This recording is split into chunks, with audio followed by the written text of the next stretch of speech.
bird, it's a plane, it's a dork, it's a couple dorks, reminiscing some nostalgia in classic video games, toys, and cartoons. I'm your boy Blaise McCoy, and with my awesome friend Super Nacho, we invite you to join us in the Legion of Dork, a podcast where we talk about our favorites of the past and discuss it all with you. The good old days when video game arcades were full, pinball, and more. When the toy stores were stocked to the ceilings with all your favorites like G.I. Joe, Real American Hero. Well, it started all with Pong with me in the 70s. Then Atari, Nintendo, Sega, ColecoVision, and television, and more brought new classics. Classics like Space Invaders, pew pew pew, and Donkey Kong, Pitfall, Dig Dug was a great one. Spent a lot of quarters on Galaga, that's for damn sure.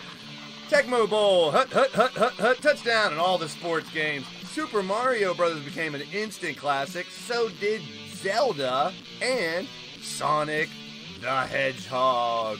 Mike Tyson's Punch-Out was a great one to play. So was Street Fighter, Hadouken, and all the fighting games. Star Wars toys and Hot Wheels is where I started collecting toys back in the day. Masters of the Universe, and you can't forget the bad guys. Of course, Transformers, more than meets the eye. Inhumanoids are here. Teenage Mutant Ninja Turtles, Heroes in a Half Shell. Can't forget the wrestling figures, WWF, AWA, and those little guys, the Muscles. Yeah, I love playing with those, are great. Thundercats, ho! And even Voltron brought them all together with movies, cartoons, and toys. Join us in the Legion of Dork right here on the Blaise Radio Network here on YouTube.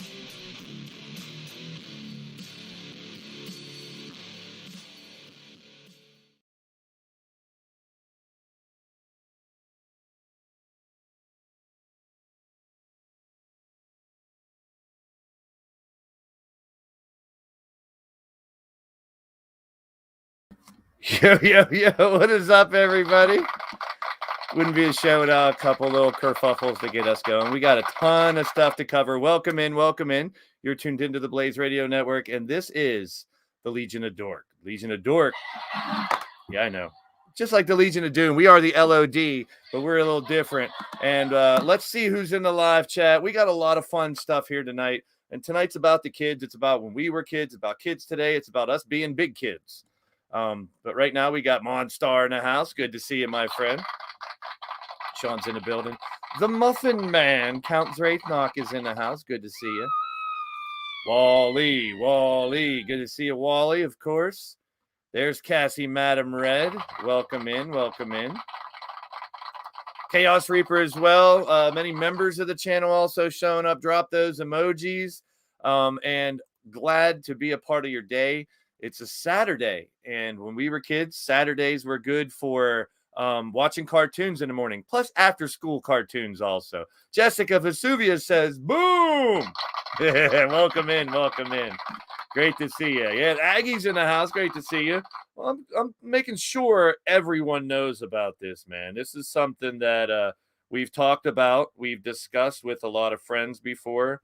So we're going to let as many people know as possible what's going down and hopefully to have a little fun. And you guys can do the same thing. Make sure you guys hit the thumbs up. Make sure you're subscribed to the channel if you're brand new and share this out.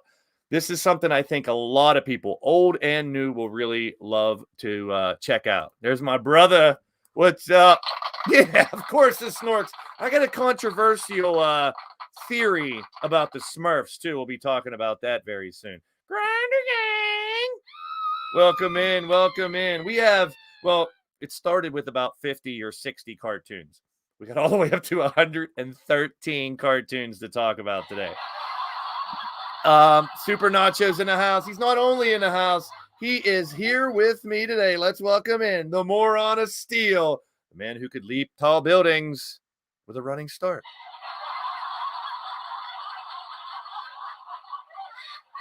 He's my awesome friend, the neighbor of Jeff. Not the Jeff you guys are thinking of. I don't know who Jeff is. Well, he is the man that knows a lot about this stuff. We did two versions of the podcast. We talked about Spider-Man in the second one, everything Spider-Man, TVs, movies, video games, toys, and the whole gambit, which we know Spider-Man covers. No, I'm not wearing the old mask today, but you just get me in the flesh. Also, in the first episode, we showed off our personal collections, which you see some behind me here, as well as Nintendo and Atari, two of the first video game consoles that really blew up the video game industry. We talked about the original games that came out. Man, it's decades ago now. But at the same time, we brought to you He-Man and Transformers, your boy Blaise and Super Nacho, two of our favorites. So if you missed them, Nightbot Johnny 5 in the live chat. We'll drop the links for podcast 1 and podcast 2. But we're here for podcast 3. Saturday morning cartoons, and we got some fun commercials too. These will bring you back to when you were a kid. Let's celebrate, celebrate, celebrate. People are already hype about Nacho. Let's bring him in. Here he is, the one and only Moron of Steel, my awesome friend, Super Nacho. What's up, brother? How you doing? It's good to see you.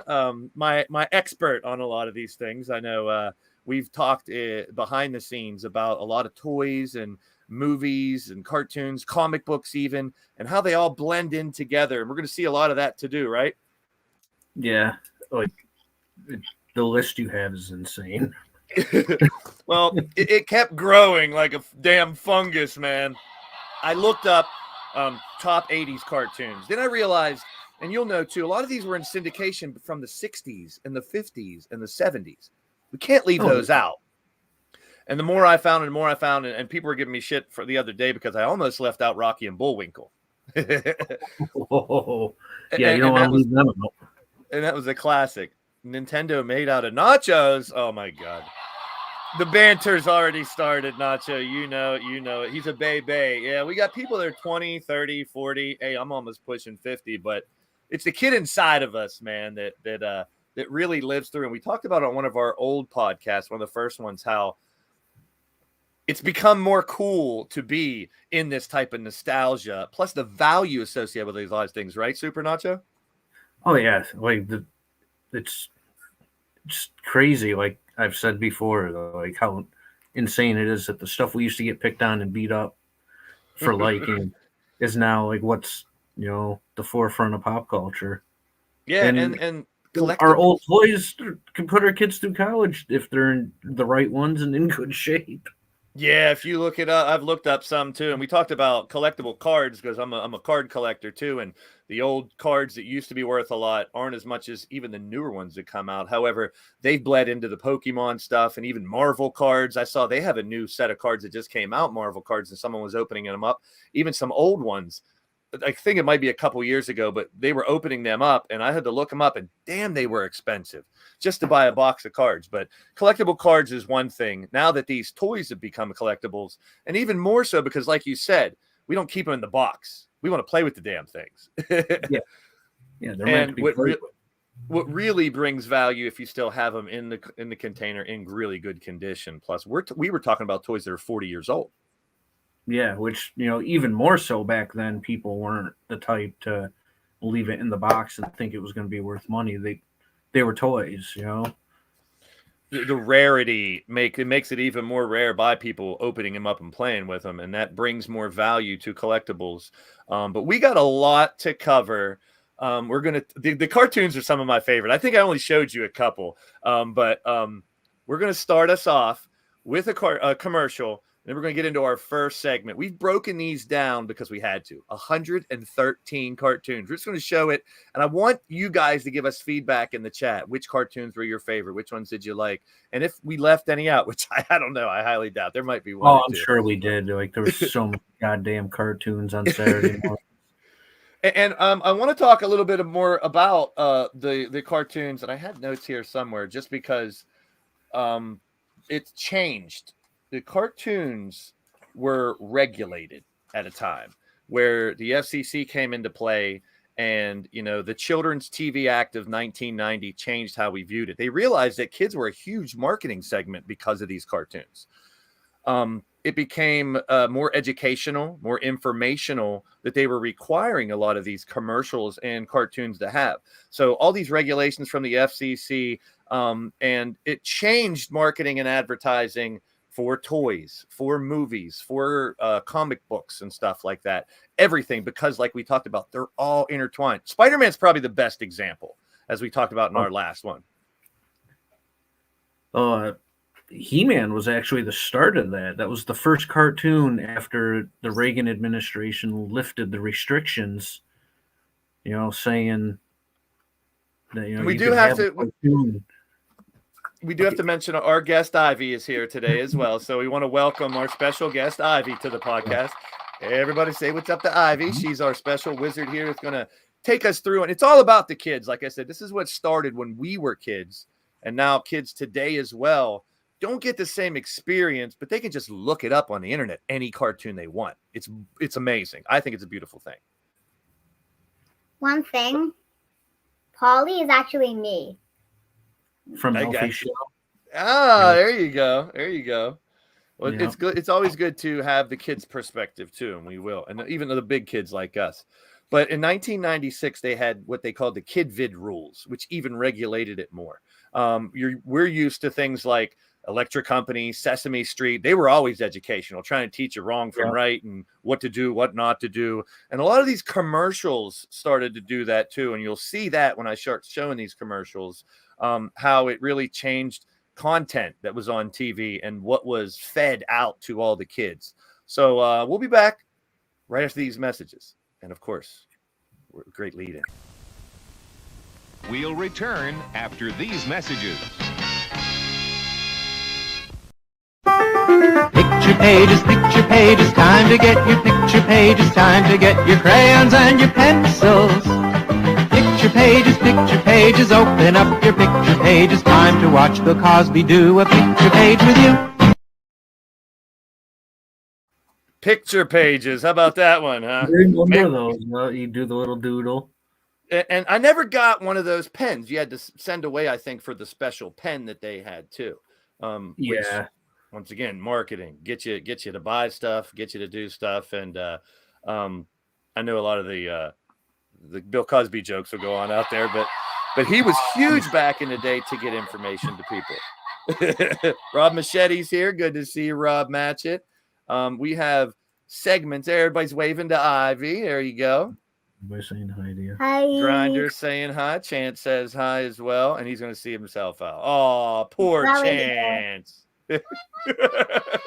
We got to pay attention to the chat, man. That's what it's all about. And I preach it as well too. Engagement with your live chat is very important. In one of my last streams, I did talk about some of the things that can really help YouTube channels out. And what I say to anyone out there that has your own YouTube channel, reach out to me. Nightbot, my buddy Johnny 5 will let everybody know how to get a hold of me. Follow me on Facebook, Twitter, Skype, Instagram. I do not mind sharing some of my success stories of how I've gotten bigger on YouTube and reached a wide audience.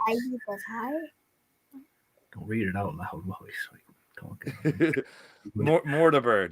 Oh, geez. My brother knows all about it. It's my brother out in the live chat. Everybody say what's up to the poll as well. So we've broken these 113, and you guys know I can talk a lot, and I don't know how to shut up. And when you get me and this guy together, we can talk for days about stuff like this. So without further ado, let's get on to our first segment, the origins of Saturday morning and after school cartoons.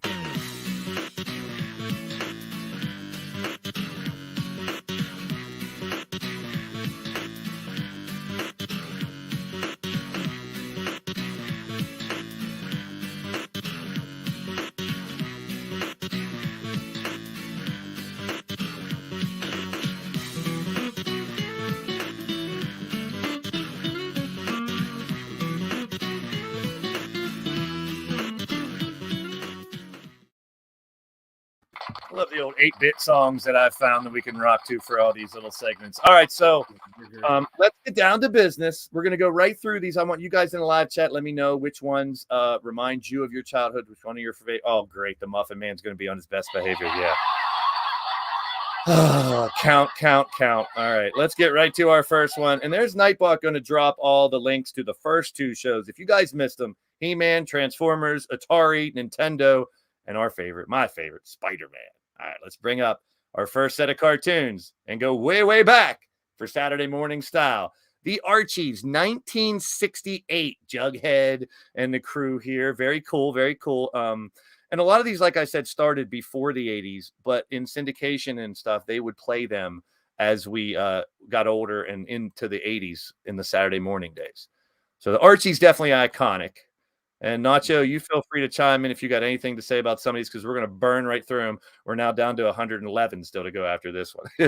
Casper the Friendly Ghost is one of my favorites, man. He rocked. He was always reading comics too. Yep, definitely comics. And that's a huge tie-in with a majority of these. You could say that almost all of these probably had some kind of book or comic attached to it. Casper the Friendly Ghost, definitely a very, very big one. And these are all actually, Casper, 1939 was the first Casper. And some of these, there could be ones before. I'm just going by what I found. In 79, Casper came out with the cartoon that we all know and love.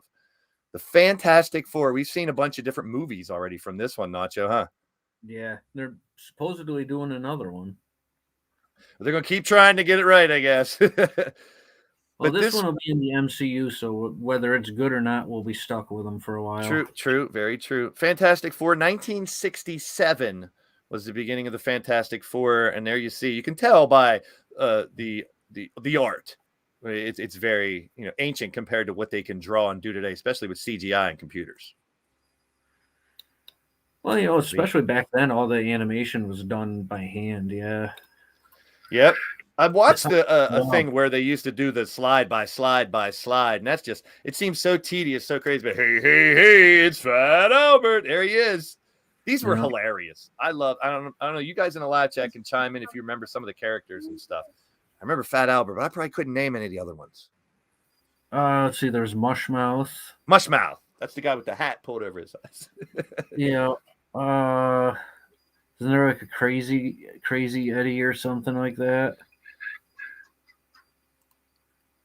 I can't remember. I can't remember. I used to watch the cartoon, but I can't really remember their names. And right now, my mind is so flooded with cartoons right now. I'm not going to get a lot of things right. I'm just going to bleed through. Jamar and Lady Devil, good to see you as we move along here. Fat Albert, and another iconic one, Meet the Flint. Fat Albert was 1969, and then 1972 through 1985, the cartoon. So it did bleed into the 80s. Flintstones, 1960.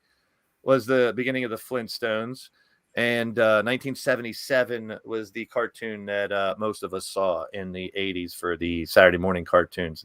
Flintstones, a lot of spin-offs, a lot of things that connected with the Flintstones too, in my opinion. Yeah, it's a pretty historic series. I mean, they were the first animated series in primetime TV. We'll get to the Jetsons, but I got to mention it now that George Jetson was born in 2022. There's a little tidbit for you. Oh. George He's about to be sometime this year. He's about to be born sometime this year. Good old George Jetson. Where's our damn flying cars, right? Well, maybe we don't get him until he's old and angry. True. 1967, the Herculoids. Yes, the Herculoids. We were talking about this one because I was trying to find the origins of the Shmoo, which my brother Jeff will know too, our friend. Have my head back, please. Okay, Nacho. Our friend the Shmoo, and we also named a wrestling character after the Shmoo, but I was confusing him with Gleep and Glop or Glip and Gloop or whatever these two. Gleep and Gloop there. And the Herculoids, I can remember a lot of these. And another thing that ties a lot of these cartoons together is Hanna-Barbera. Yeah. Yeah, there's this Space Ghost, what was the one with the teenage kids and the space bikes? Well, a lot of the ones that I took the clips of, they'll have the Hanna-Barbera name at the top. So, I mean, there's so many. I mean, probably like half of these are probably Hanna-Barbera. And a lot of the same 5 or 6 people did the voices. Oh, yeah. Herculoid 1967. Well, here he is, Mr. Jetson himself and his boy Elroy and the clan. What was the dog's name? Astro. Okay, I remember it. See, I just need a little bit to jog my old man memory here. Jetsons 1962, and then the cartoon in 85. Well, part of the Saturday morning stuff that we're a lot used to here. Yes, the Shmoo. We'll get to Shmoo here. He's in. I've learned a little bit more about the origins of Shmoo by going through all these damn cartoons. Johnny Quest, iconic. I loved Johnny Quest growing up. It was an adventure with Johnny Quest. You know, it wasn't just, hey, here's a fun slapstick cartoon. It was really an adventure you went on. 1964, Johnny Quest, and then in '86, the cartoon was reinvented and even updated a little bit. Well, it's been a couple of times since then. Yeah, yep. That's one that you can relive and revisit and keep going too. It was very, very cool. Johnny Quest. Moving on. Here's one that covers so much ground in the cartoon world, the Looney Tunes. Yeah. Now, this one, no doubt, you know, Sylvester, Tweety, Elmer Fudd. You got the Roadrunner, Wile E. Coyote, Daffy Duck, Bugs Bunny, Porky Pig, and of course, Foghorn Leghorn. Who could forget Foghorn Leghorn? They were so much fun. You left the sun. Oh, you love the sun. Okay, I see what you're saying. Yeah, feel free to comment in the live chat. But Looney Tunes, Nacho. What can you say? As soon as you pop that up, you know, Ivy's sitting here naming off the characters as you're doing it. I mean, they're universal. Yeah. Talk about bringing different generations together and how iconic the Looney Tunes were. I could have easily separated all these into 5 or 6 or 7 different cartoons, but Looney Tunes 1930. That's the oldest one on my list, I believe. No, we got one that's older that we'll be coming to in a little bit. We'll get to the 90s and the late 80s stuff, Grinder Gang, you little baby. He's a baby. MSW's in the house. Good to see you. Welcome in. Boy, I said boy. Cassie's in. Okay, let's move on. Because I could sit here and talk about Looney Tunes. We could probably do a whole show just on Looney Tunes. Yeah, just on Looney Tunes and all the spin-offs. Magilla Gorilla.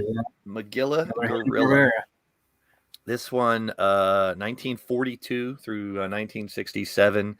I don't remember this one as much as some of the more iconic ones, but the name, and if I saw the cartoon, I'd probably remember it a little bit more as well. Like, I remember him more as, you know, being a side character in, like, the other character shows, or like a lot of those Hanna-Barbera ones were connected. Yeah. Another iconic one from pre-60s and before, Mighty Mouse, 1942 to 1967. Yeah, Grinder Gang, you've never seen the Looney Tunes? Come on, man. Cool. He's essentially a mouse. You have seen everything. Oh, okay. Thought you said you haven't. I was going to say, well, there's Bradley Plays. Good to see you, my friend. Bradley, one of the guys that joined me for my Red Zone streams tomorrow. Final day of the NFL Week 18 for the first time ever. I'm going to try to do all the 1 o'clock and 4 o'clock games. We'll see how it goes. But Mighty Mouse, definitely a great one from way back in the 80s. The New Adventures of Mighty Mouse there as well. Yeah. And, you know, Cassie, there's no need to fear. Mighty Mouse is here. Where do you think Radio Rex gets his little saying from? No need to fear the savior, Radio Rex. Mr. Magoo. Very different, not like some of these other cartoon ones here. 1960 for Mr. Magoo. And then they ended up making a live action movie with Leslie Nielsen. That's right. Another one. I mean, we could. There's a lot. We'll get to more that are directly connected with TV shows and movies when we get to that segment. But yeah, definitely, a lot of these have turned into movies.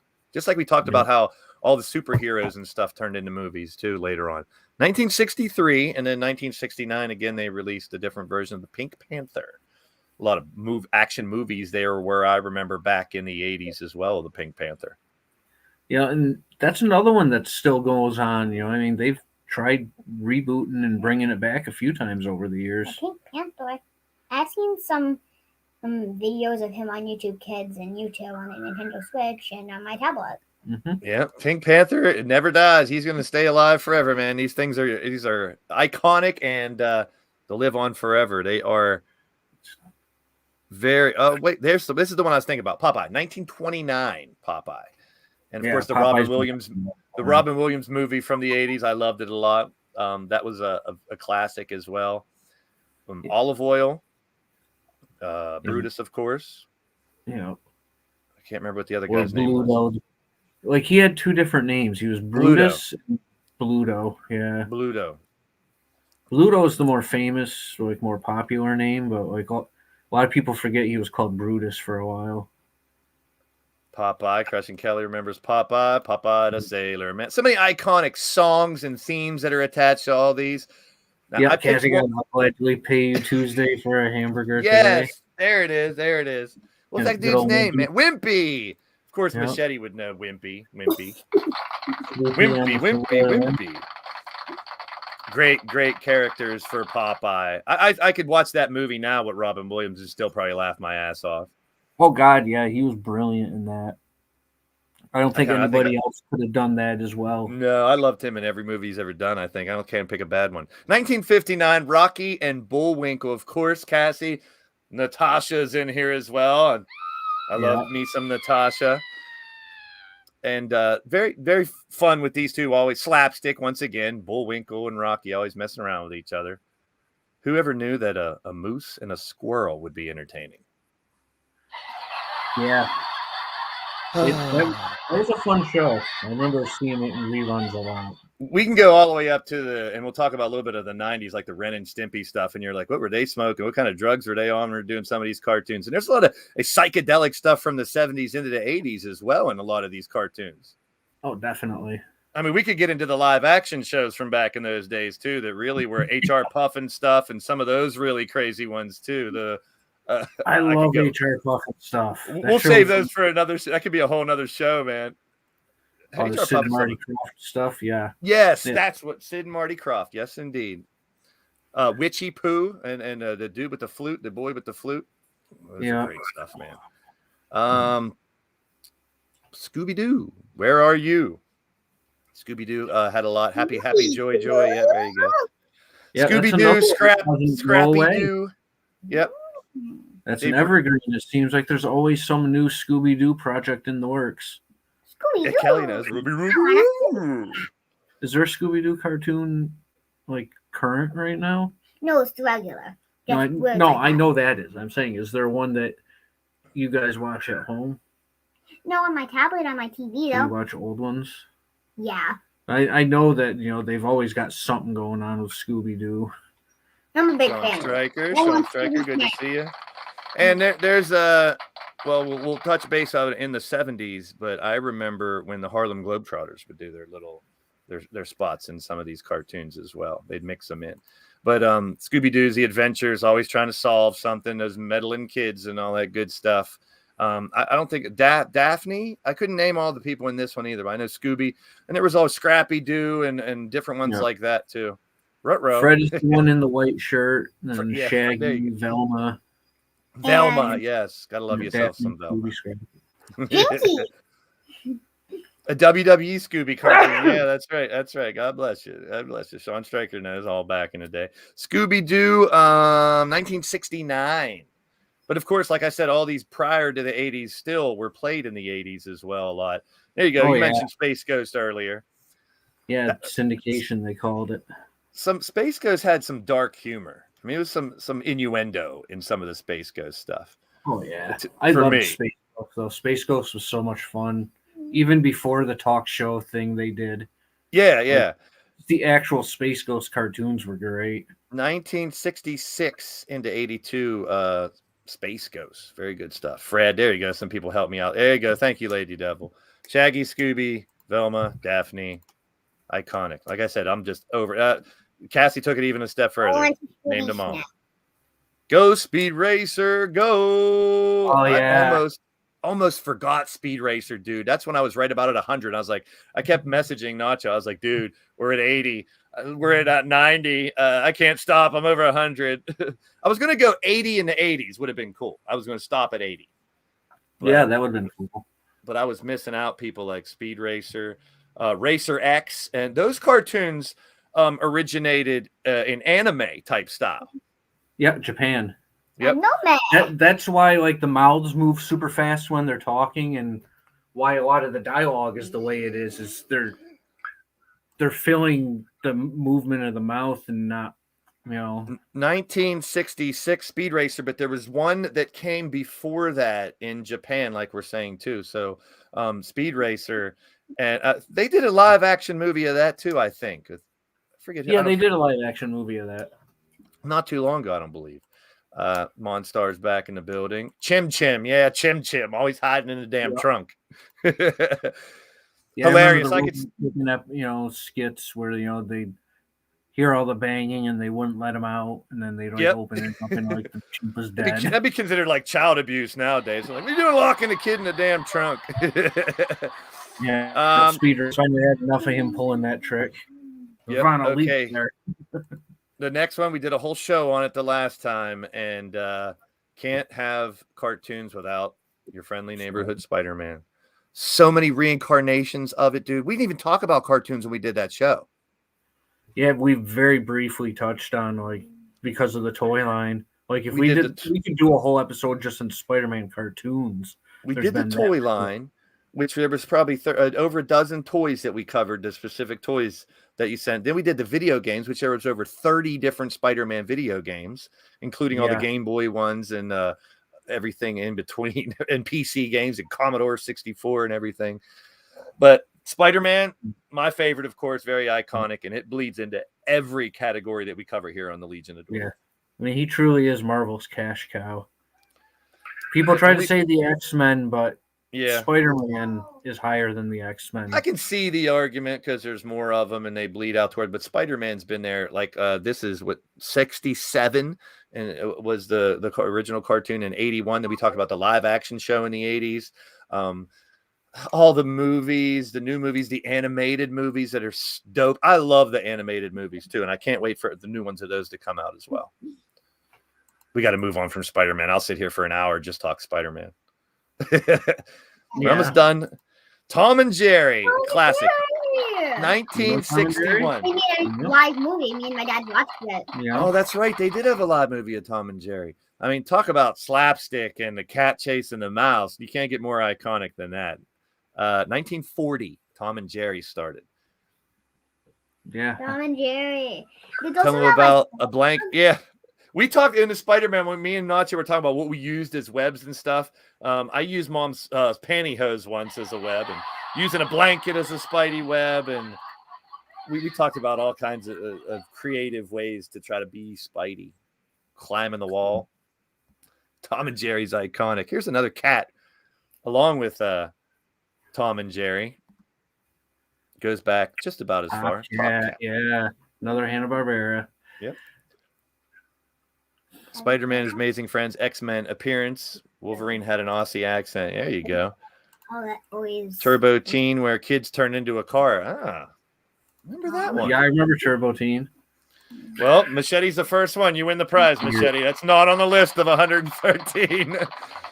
A couple more here in the 60s. Blade Charges in the house. Tom and Jerry is funny. There's Ram. Good to see you, Ram. Welcome in.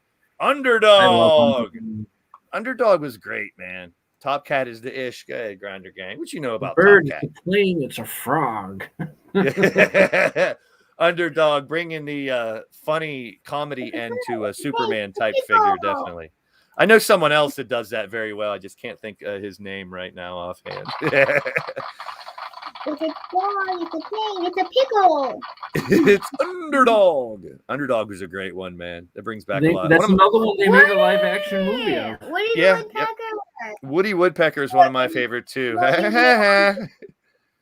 Love me some Woody Woodpecker. This is another one they made a movie of. Yeah, Woody Woodpecker. 1940. Cut down the trees. 1940, Woody Woodpecker. Classic, definitely. Three Stooges, says Lady W. Yeah, there was a Three Stooges cartoon. Transor Z, that sounds so familiar. Japanese name Mexa. Wow, that's crazy. Secret Squirrel in Japan, yeah. And we could go on and on. I'm telling you. Big Chuck D is in the house. Shut him down. Shut him down. What's up, my man? Great to see you, Chuck. Glad you made it. Thanks for the comments on the show and everything as well. Your mom hated Woody Woodpecker? Oh, his laugh. I think a lot of people hate Radio Rex for the same reason. His laugh was kind of annoying. Iconic at the same time. And the last one here in the 60s, and we're going to get some of these cartoons are going to be my favorite. Yogi Bear. Yogi and Boo Boo. Another one they made a movie of. Yep. Two of them, yes, right? Indeed. Another of the hundreds of Hanna-Barbera that we're going to talk about here today. And that's the 60s, the beginnings, the origins, but we're going to keep it going we have the 70s to get to next. And we're going to remove that one real quick. And before we get to the 70s, I say we go to a commercial break. We'll be right back. I don't even have to say after these messages. They're going to say it for me. Remember these? After these messages, we'll be right back. They call me Yuck Mouth, 'cause I don't brush. Oh, I like my teeth like this. They call me Yuck Mouth. No, I won't brush. How's about a little kiss? I got roast beef in my teeth, got some chicken too. Ouch, that's a cavity. Hey, that's new. Well, if you don't brush your teeth, then kids you too can be a Yuck Mouth. Don't be a yuck mouth. Another nutritional message from the ABC television network. Yeah. Be a yuck mouth, Ivy. Yuck mouth. Don't be a yuck mouth. Brush your teeth, kids, after dinner and before you go to bed. That was an iconic cartoon from back in the day, man. Back in the day. Hey, boo-boo, how about a picnic basket? Every meal and any time a boy touches you. All the woodpeckers died when the 5G towers came out. Oh, jeez. All right, we're going to go right into the 70s. You good cat. Yes, Batman and Robin. Now, I grabbed the New Adventures of Batman, which is 1977, but there's a bunch of different Batman cartoons as well. That one's kind of, I guess, if you're going to go compare iconic to Spider-Man with Marvel, I guess Batman and Superman. Well, Batman had so many different, I mean, the TV, the cartoon, the comic books. I guess you could say Superman as well. Those two. Yeah, Batman's probably had more opportunities with that stuff than Superman. But yeah, if any DC character comes close to Spider-Man, it would be Batman on that level. And that was that Bod Squad commercial was part of what we talked about in the beginning when they wanted more educational and informative stuff for the kids because they realized what a huge market that after school and Saturday morning cartoons were. So it's definitely a marketing ploy once people started to see what a draw these were. Batman, 1977, the first one. And Wonder Woman 2, yeah, Sean Strike. You got to throw Wonder Woman in there, too. Wonder Woman TV show. Wonder Woman was great back in the day. Captain Caveman. Another 1977. Another Hanna-Barbera. See a recurring theme around here? Yeah. And Captain Caveman, this particular show was part of a recurring theme at Hanna-Barbera with teenagers and a goofy character solving mysteries. True, very true, very true. That was a lot of them were that. Now that you think about it, I mean, our generation should have been really good at solving mysteries when we got old because that's all we learned about in a lot of books too and stuff. Captain Caveman, yeah, Captain Caveman. Everyone's doing it. Yeah, everybody's doing it.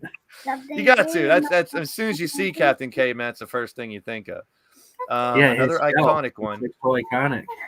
Let's get to the kitty cats. Garfield. My kitty cat's in the back there somewhere. You can kind of see him. I think he's over there. There he is. Right over my name. He's sleeping. Garfield and Friends, another one that continued to go throughout the days. What's the damn name of the dog now? Right off hat, I can't think of it. Odie. Odie, that's right. How can I forget Odie? See, Josie and the Pussycats. That's another one that was on the list, but I did not put on here. So, Stryker, you got that one. That's a good one. Not on the list. Garfield, a lot of Garfield fans out there. Yeah. Iconic. He was great, man. Was it lasagna his thing? Was that his shtick? Yep, lasagna, and he hates Mondays. Well, he's not the only one. I do like lasagna and hate Mondays. I love lasagna. I hate Mondays. Grape ape. Yeah, that's another Hanna-Barbera, big purple ape. The grape ape. And I think he bled into some other ones too. Grape ape. Garfield is the reason why you love lasagna. There you go. Always bucking the system there, Chance, aren't you? Garfield talks, says Wally. Yeah, a lot of these cartoons talk, believe it or not, Wally. Yeah. Grape Ape, 1975. Garfield was 78 and 88. There we do. We talked about it earlier. And they ended up having more of their own cartoons. The Harlem Globetrotters, 1970. Great stuff. Always solving crimes as well. That seemed to be a popular formula in the 70s for cartoons is, let's solve some mysteries. Yeah, let's solve some mysteries. What's going on out there? They can solve the I guess you got to give credit to the writers there as well. Mr. Bean cartoon. Yeah, there you go. The joke is they're a basketball team. So Yeah, I got to see them a couple times live here in Pittsburgh. Always fun. They put on a show as it is, so they incorporated that also, all the tricks into some of the things that they did, throwing balls and spinning them and stuff like that. But Harlem Globetrotters, 1970. There was a song, I think Sublime redid it for the next one. Hong Kong Phooey, #1 super guy. Great stuff. You learn kung fu on the fly from a manual. Yeah. Yep. There you go. Yeah, it's Globetrotters and the Scooby Gang. Brian Hernsberger's in the building. Good to see you, man. Make sure you guys hit that thumbs up. We're talking all tons of a shit ton of metric shit ton of cartoons we're going through here tonight. Definitely. Hong Kong Phooey was great. Wild and wacky. Gotta love that. Hong Kong Phooey. All right, what year was that one? 1974 for some Hong Kong Phooey. Another Hanna-Barbera coming up next. Jabberjaw. Yeah, I remember Jabberjaw. Not even a talking shark that also plays drums. So how about it? Yeah, and it can breathe on land. Yeah. Another recurring theme was that all these cartoons were like in bands and stuff. There was a handful of those out there. Yeah, there's a lot of band, like the Archie's cartoon. They focused on the Archie's band. Yep, definitely. Josie remembers about a band. Jabberjaw. Jabberjaw. Quick Draw McGraw. How about it? There's another one. Jabberjaw, 1976. Now the next one here, I could do a whole show on it. I was going to clip some of them just to play them, maybe next time. But Schoolhouse Rock. Oh yeah, Schoolhouse Rock. Schoolhouse Rock. You got Conjunction Junction. What's your function? One of my favorites. And I'm just a bill. Yes, I'm only a bill, and I'm sitting here on Capitol Hill. Educational. That's what this was all about. Schoolhouse Rock. Like, it wasn't a straight up like normal show where it was 30 minutes an episode. They were just 3 minutes long. They were little short thing, teach you something in between commercials and stuff. Longer than a commercial, shorter than a show. Big Daddy Beard, Johnny Blaise, ain't a damn thing changed. There he is. What up, BDB? We're in the 70s right now. We went through. Big shout out to Big Daddy Beard Gaming Promotions here on YouTube. Does a great stuff here on his channel as well. Kelly remembers Schoolhouse Rock. There were so many of them. I mean, anywhere from politics and you see some of the iconic things right on there to remember. Jeez, you guys are digging deep. The Perils of Penelope Pit Stop. Perils of Penelope Pit Stop. That's a tongue twister right there, my friend. See, Big Daddy knew I'd finish that one off. Schoolhouse Rock is great. I could talk about it. I should have clipped a couple of them to play them, but I do have some really fun cartoons to play for you guys, some commercials, so stay tuned for more of our commercials coming up. Schoolhouse Rock, 1973. That's the year I was born. How about it? Speed Buggy. Yep. I had the books. I had another group of kids solving problems. Yes. With a talking character. Yep. Right there. A lot of talking cars back in the day, too, which I guess Kit from Knight Rider would be a talking car as well. Yes. Mr. Feeney from Boy Meets World. The next one. Yeah, civics and politics. There you go. Now, this one I could talk about all day long, too. The Super Friends. Hell yes. I mean, DC's finest here. Aquaman, Batman and Robin, Superman, Wonder Woman. My favorite we'll talk about here in a couple. I had to save it for its own. But Super Friends, 1973 to 1986, and all the spin-offs and all the different cartoons and shows and movies from this one, man. Yeah, because there's Super Friends, Challenge of the Super Friends. They had, I think it was like the Superman Batman Hour or something like that. Many. A lot of the characters had their own spin-off cartoons for a little while. Warning, stay away from Batman. Speed Buggy and Scooby-Doo crossover. Yeah, that's what I said. There's so many of these that would cross over and do stuff together. Super Friends versus Legion of Doom, Wally says. There you go. Not to be confused with the Legion of Dork. That's us. Yeah. And not Super Friends, great. That's where we got the Awesome Friends from. Basically, I used the Friends part. Awesome Friends. We're the Super Friends. We're the Awesome Friends. have to dig into Yeah, what some of those back here. And that's spun off into toys too with Mego. Definitely. Zerk's in the house. Good to see you, Zerk. Welcome in, my friend. Yeah. I remember Wheelie and the Chopper Bunch. Super Friends, I said 1973 through 86. Wheelie and the Chopper Bunch, 1974. Another talking vehicle cartoon. Crazy, wild, wacky, fun. Similar somewhere to some I still have a rubber toy car of Wheelie from Wheelie and the Chopper Bunch. So I think I had the little book. I had a couple books of these guys. I actually looked at books back in the day, cartoon books. Another iconic one. I almost left it out, but couldn't talk about cartoons without Winnie and the Pooh. Yeah, Winnie the Pooh. Another one that's still going today. Winnie the Pooh. Tigger and Eeyore. Piglet. And what was the bunny's name? Piglet. Rabbit. Rabbit. Clever name. That's when they're like, man, Winnie and Piglet. It's like they ran out of names. They were like, yeah, Winnie, Tigger, Eeyore, like Piglet, Rabbit. Screw it. Just Like, call I them didn't know that many people when I was a kid to pick names from anymore. Rabbit. I used them all. I only Yeah, you had devil 3 love one. friends. Winnie the Pooh also a lot of different books and stuff like that. Did they ever make a movie of Winnie the Pooh? I don't know. Yeah. It's a good question. They've done a couple of animated Cartoon movies, yeah. And then there was one where it was Kangai, Roo. fairly recent where it was live action and like all the stuffed animal characters were like CGI and talking. Yeah, Christopher Robin, I think, was the name of the movie. Lots of movies, yeah. Christopher Robin. He's like all grown up. That's right. That's right. Actually had a son, and his son had a teddy bear and named Winnie the Pooh. So that's what inspired him to make Winnie the Pooh.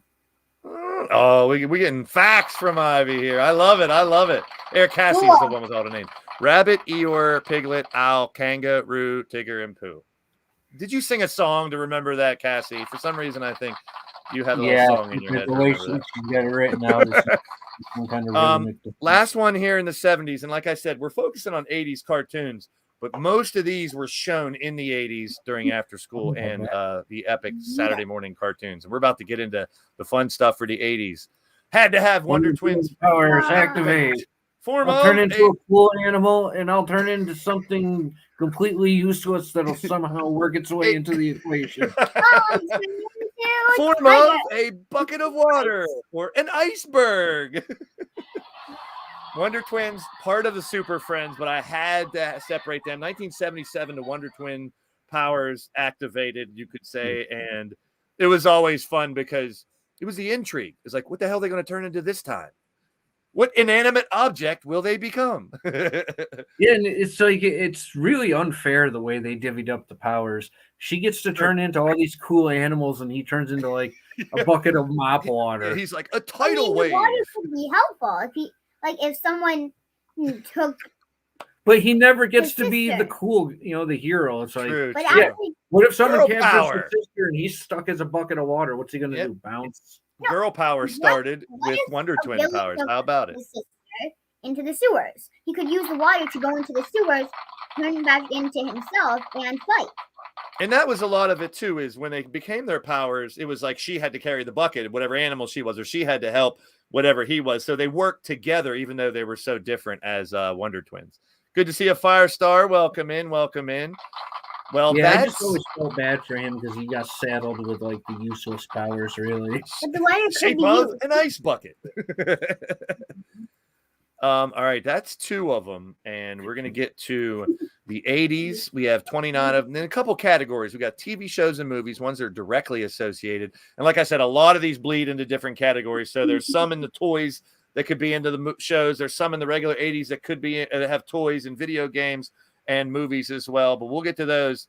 But we have a little more fun here, some more cartoons. And before we get into the 80s, this is the song that I've sung on my show, and I was going to play the whole thing, but I just clipped it a little bit. One of my favorite cartoons, the Gummy Bears. Gummy bears, bouncing here and there and everywhere. High adventure that's beyond compare. They are the gummy bears. Dun dun dun dun dun dun in all the forest. I just want to know what gummy bear juice was made out of. Psychedelic berries. It was mighty powerful stuff, whatever it was, man. Gummy bear juice. Gummy bears is great, you guys. Gummy bear droppings, maybe. I don't know. Maybe we don't want to know what gummy bear juice was made out of. Let's get right into the 80s, man. We'll be right back. Let's do the 80s, dude.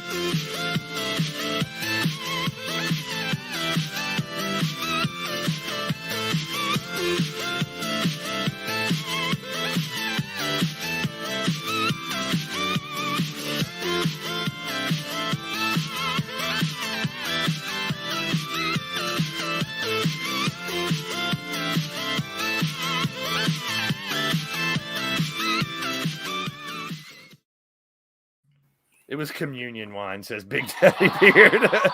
Something close to that. It might be a stiff something, or I don't know. It was maybe some magic mushroom juice or something that was making them bounce off the walls or whatever. Gummy bears. We'll get to that one, but I had to play the song because I can't. My voice isn't good enough to sing it like I would want to. I did before, but let's get into the 80s. Alvin and the Chipmunks, 1983. Alvin, Simon, Theodore. They did a live movie, or was it an anime? It was like a CGI, wasn't it? Movie. An anime. It was not an anime. It was live action. It was live action, but all the chipmunk characters are CGI now. Yep. There you go. But Alvin and the Chipmunks, they had a lot of guest spots on theirs as well, and all the songs associated. I did have a record of an Alvin and Chipmunks song, and they were famous for some of their songs. They were famous for one specific song, and it's. I can't think of it right now. Can anybody name what Alvin and the Chipmunks song was super famous? Oh, they're redealing new ones. What Alvin and Chipmunks do? Jingle Bells. They do Uptown Funk. They do Bad Day. But there was one way back in the day that they were really, really famous for. The Witch Doctor. I told the Witch Doctor. The Witch Doctor song. That's the one I'm thinking of. Even before that, the Christmas song. Yeah. Yep. They another band, I guess you could say, because they mixed all the fourth unknown chipmunk. Oh, there was a fourth chipmunk? There was actually a pack of girls. Animated chipmunk movie too, where the chipmunks and chipettes were in a hot air balloon race. The Witch Doctor. That's the one. That's the one I was thinking of, man. That's the one I was thinking of, Grinder Gang. So Alvin and the Chipmunks, 1983. We're deep into the 80s now. These are all ones that have started in the 80s. Now, this one I don't remember as much. Do you, Nacho? Bionic 6? I remember the toys more than the cartoon. They were like G.I. Joe-sized figures. Gotcha. My cousins had some of them, and I remember playing with them. But Bionic 6, 1987, a little later in the 80s. Yeah, I was like, I'm passingly familiar with it. It was like some kind of family that got all like souped up with like bionic powers. There was another one about the size. Micronauts. Do you remember the Micronauts? Yep. That comes from the Japanese toy line that they moved over and made comics of. And... I have a Micronaut, and I was looking on eBay. A lot of them are very expensive. I was wondering, I was going through, I have a drawer full of toys, and I was like, what the hell? This isn't a Star Wars guy, but he's around the same form factor. He's got the metal head. And I was like, I couldn't remember what he was, but he was a Micronaut. And I still have him somewhere. Awesome. I got to find that little guy. I couldn't tell you who the Bionic 6 were, but like you said, I kind of remember the toys more than that. Centurions. We'll get to that drum. Drum Monkey's in the house. Good to see you, Drum. Black Star. I don't remember this one as much. Do you? I do. This was a cartoon by Filmation before they did He-Man that is almost a prototype for He-Man. The good guy and the bad guy each have half of a sword that when joined together becomes like a super powerful sword. I do remember that one. A barbaric hero with, a wizardly woman. Space He-Man, he called. Rob says Space He-Man, basically. Space. That's this one? There was a He-Man show where He-Man went to space. That's more Space He-Man. This one still has a little more of the Conan the Barbarian visual than gotcha. But he was an astronaut like Queen Marlena in He-Man that went through like a black hole and ended up on an alien world where I kind of remember that a a little lot more. of the same ideas that Filmation threw into He-Man, they used here first. Even the idea of like a monstrous evil sorcerer bad guy. Overlord was very skeletal like. Centurions I don't have on the list, Drum Monkey. I just looked. I do not. And Herculoids, were you sleeping during that part there, Grinder Gang? Or did you show up late? Herculoids, one of the first ones we covered, 1967. But good to see you, Drum Monkey. Galactica? I don't know if I remember that one either. You mean like Battlestar Galactica? I don't know. I remember Battlestar Galactica. Definitely. Oh, Chuck D had the Black Star toys. So toy line, obviously, with this one as well. Yeah, there was a toy line by Globe. Black Star, 1981, early 80s for Black Star. Here's an iconic one. Talk about you can't get much more iconic than Charlie Brown and Snoopy. Charlie Brown and Snoopy. Now, I don't know if they were Saturday morning, but I remember them more for like the Halloween special, the Christmas special, all the holiday specials they had were great. And of course, all the other. That was like a newspaper strip. I don't think they ever actually had like a proper episodic cartoon. Well, this one it was the Charlie Brown Snoopy show, 1983, but it only ran for less than a year, is what I saw on there too, as an episodic one. And I don't. So when I saw it, I was like a season at best. Yeah, I didn't remember it, but like I said, there's so much more that ties into Charlie Brown and Snoopy. The Peanuts cartoon, yep, there you go. Big Pig Pen, Peppermint Patty, yeah. The movies too, Race for Your Life, Charlie Brown, a lot of the movies that they did too, the animated movies, they were ahead of their time, I guess, going into movies and stuff back then. Charlie Brown, the one I found was 1983. Here's another Chippendales, The Rescue Rangers, 1989. I remember that one. Were they afternoon block? Were they solving mysteries too? Yeah, saving Chip and animals. Dale actually appeared in Mickey Mouse. I have a baby cousin named Harold, and he watches Mickey Mouse, and they come up a little bit. Yeah, there you go, Chip and Dale. Not to be confused with the other Chippendales out there. Moving along. Yeah. 1989, Chippendales Rescue Rangers. There was a couple different ones I saw in there. Count Duckula. Yes. I 1988. don't even know what that is. That was such a great cartoon. I loved that one. Count Duckula was a good one. Drum Monkey remembers Rescue Rangers. I watch that. Grinder Gang remember. We'll have to find Count Duckula so you can see it. I think you'll. Count Duckula is good. So it basically was it like an evil Daffy Duck or something? He was supposed. It was like a Disney-ish world where the animals were the people, and they were the idiot maid and the evil butler were trying to resurrect like their world's version of Count Dracula, but she messed up and got ketchup instead of blood. So he's a vegetarian. He doesn't want to drink blood, and he wants to be a stand-up comedian. Which theme song, Cassie? We're blaring through these. I don't know which one. The Chippendale one, the Rescue Rangers. Yeah. You guys got to come on the air and sing that song now. If you guys are on a call together or something. I dare you. I double dare you. Similar to Hotel Transylvania. There you go. Big Daddy's breaking it down out there. I appreciate that. Yeah, please. Oh, they were singing the Rescue Rangers song. I don't know what it is. You guys got to come on the air and sing it. Don't dare me to drop the link. I will. Pirates of Dark Water was another fave. I'm not sure. That was a great one. That was 90s. I don't remember the exact year, but that was 90s. Chippendale. Is that like Chia Pet?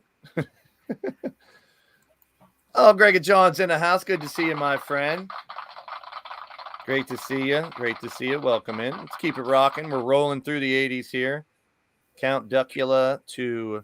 Here's another one that goes way back into the Menace, newspaper clips and stuff like that. Menace 1986 is this version. Count Duckula was 1988, but Dennis the Menace always getting into something. The bad boy, the bad kid that was the favorite or whatever. I don't know. He was singing it too. Oh, Firestar was singing too. Cops. No, I did not put Cops on. That was a good one too. I did see that one. See, like I said, I could have got to 200 if I kept going. But I wanted to say, well, some of them might be into the 90s. I'm not sure. I mean, some of these might have bled into the 90s. Might have left them. Mr. Yeah. Wilson says, Big Daddy Beard. Yes, sir. Mr. Wilson always trying to. Hey, Mr. Wilson. Here's the ones that, like I said, I couldn't really remember them as much, but they showed up on a few lists, so I figured I'd include those. Dino Riders. You know, the lead bad guy for that was voiced by the same dude who did Dr. Claw from Inspector Gadget and Soundwave from Transformers, but without the voice modulation. It looks like a dinosaur transformer type of thing, or G.I. Joe meets Dino. I don't know. They're armed dinosaurs, basically. Yeah, basically it's two alien races crash on prehistoric Earth and adds bionics and cybernetics to dinosaurs and fight.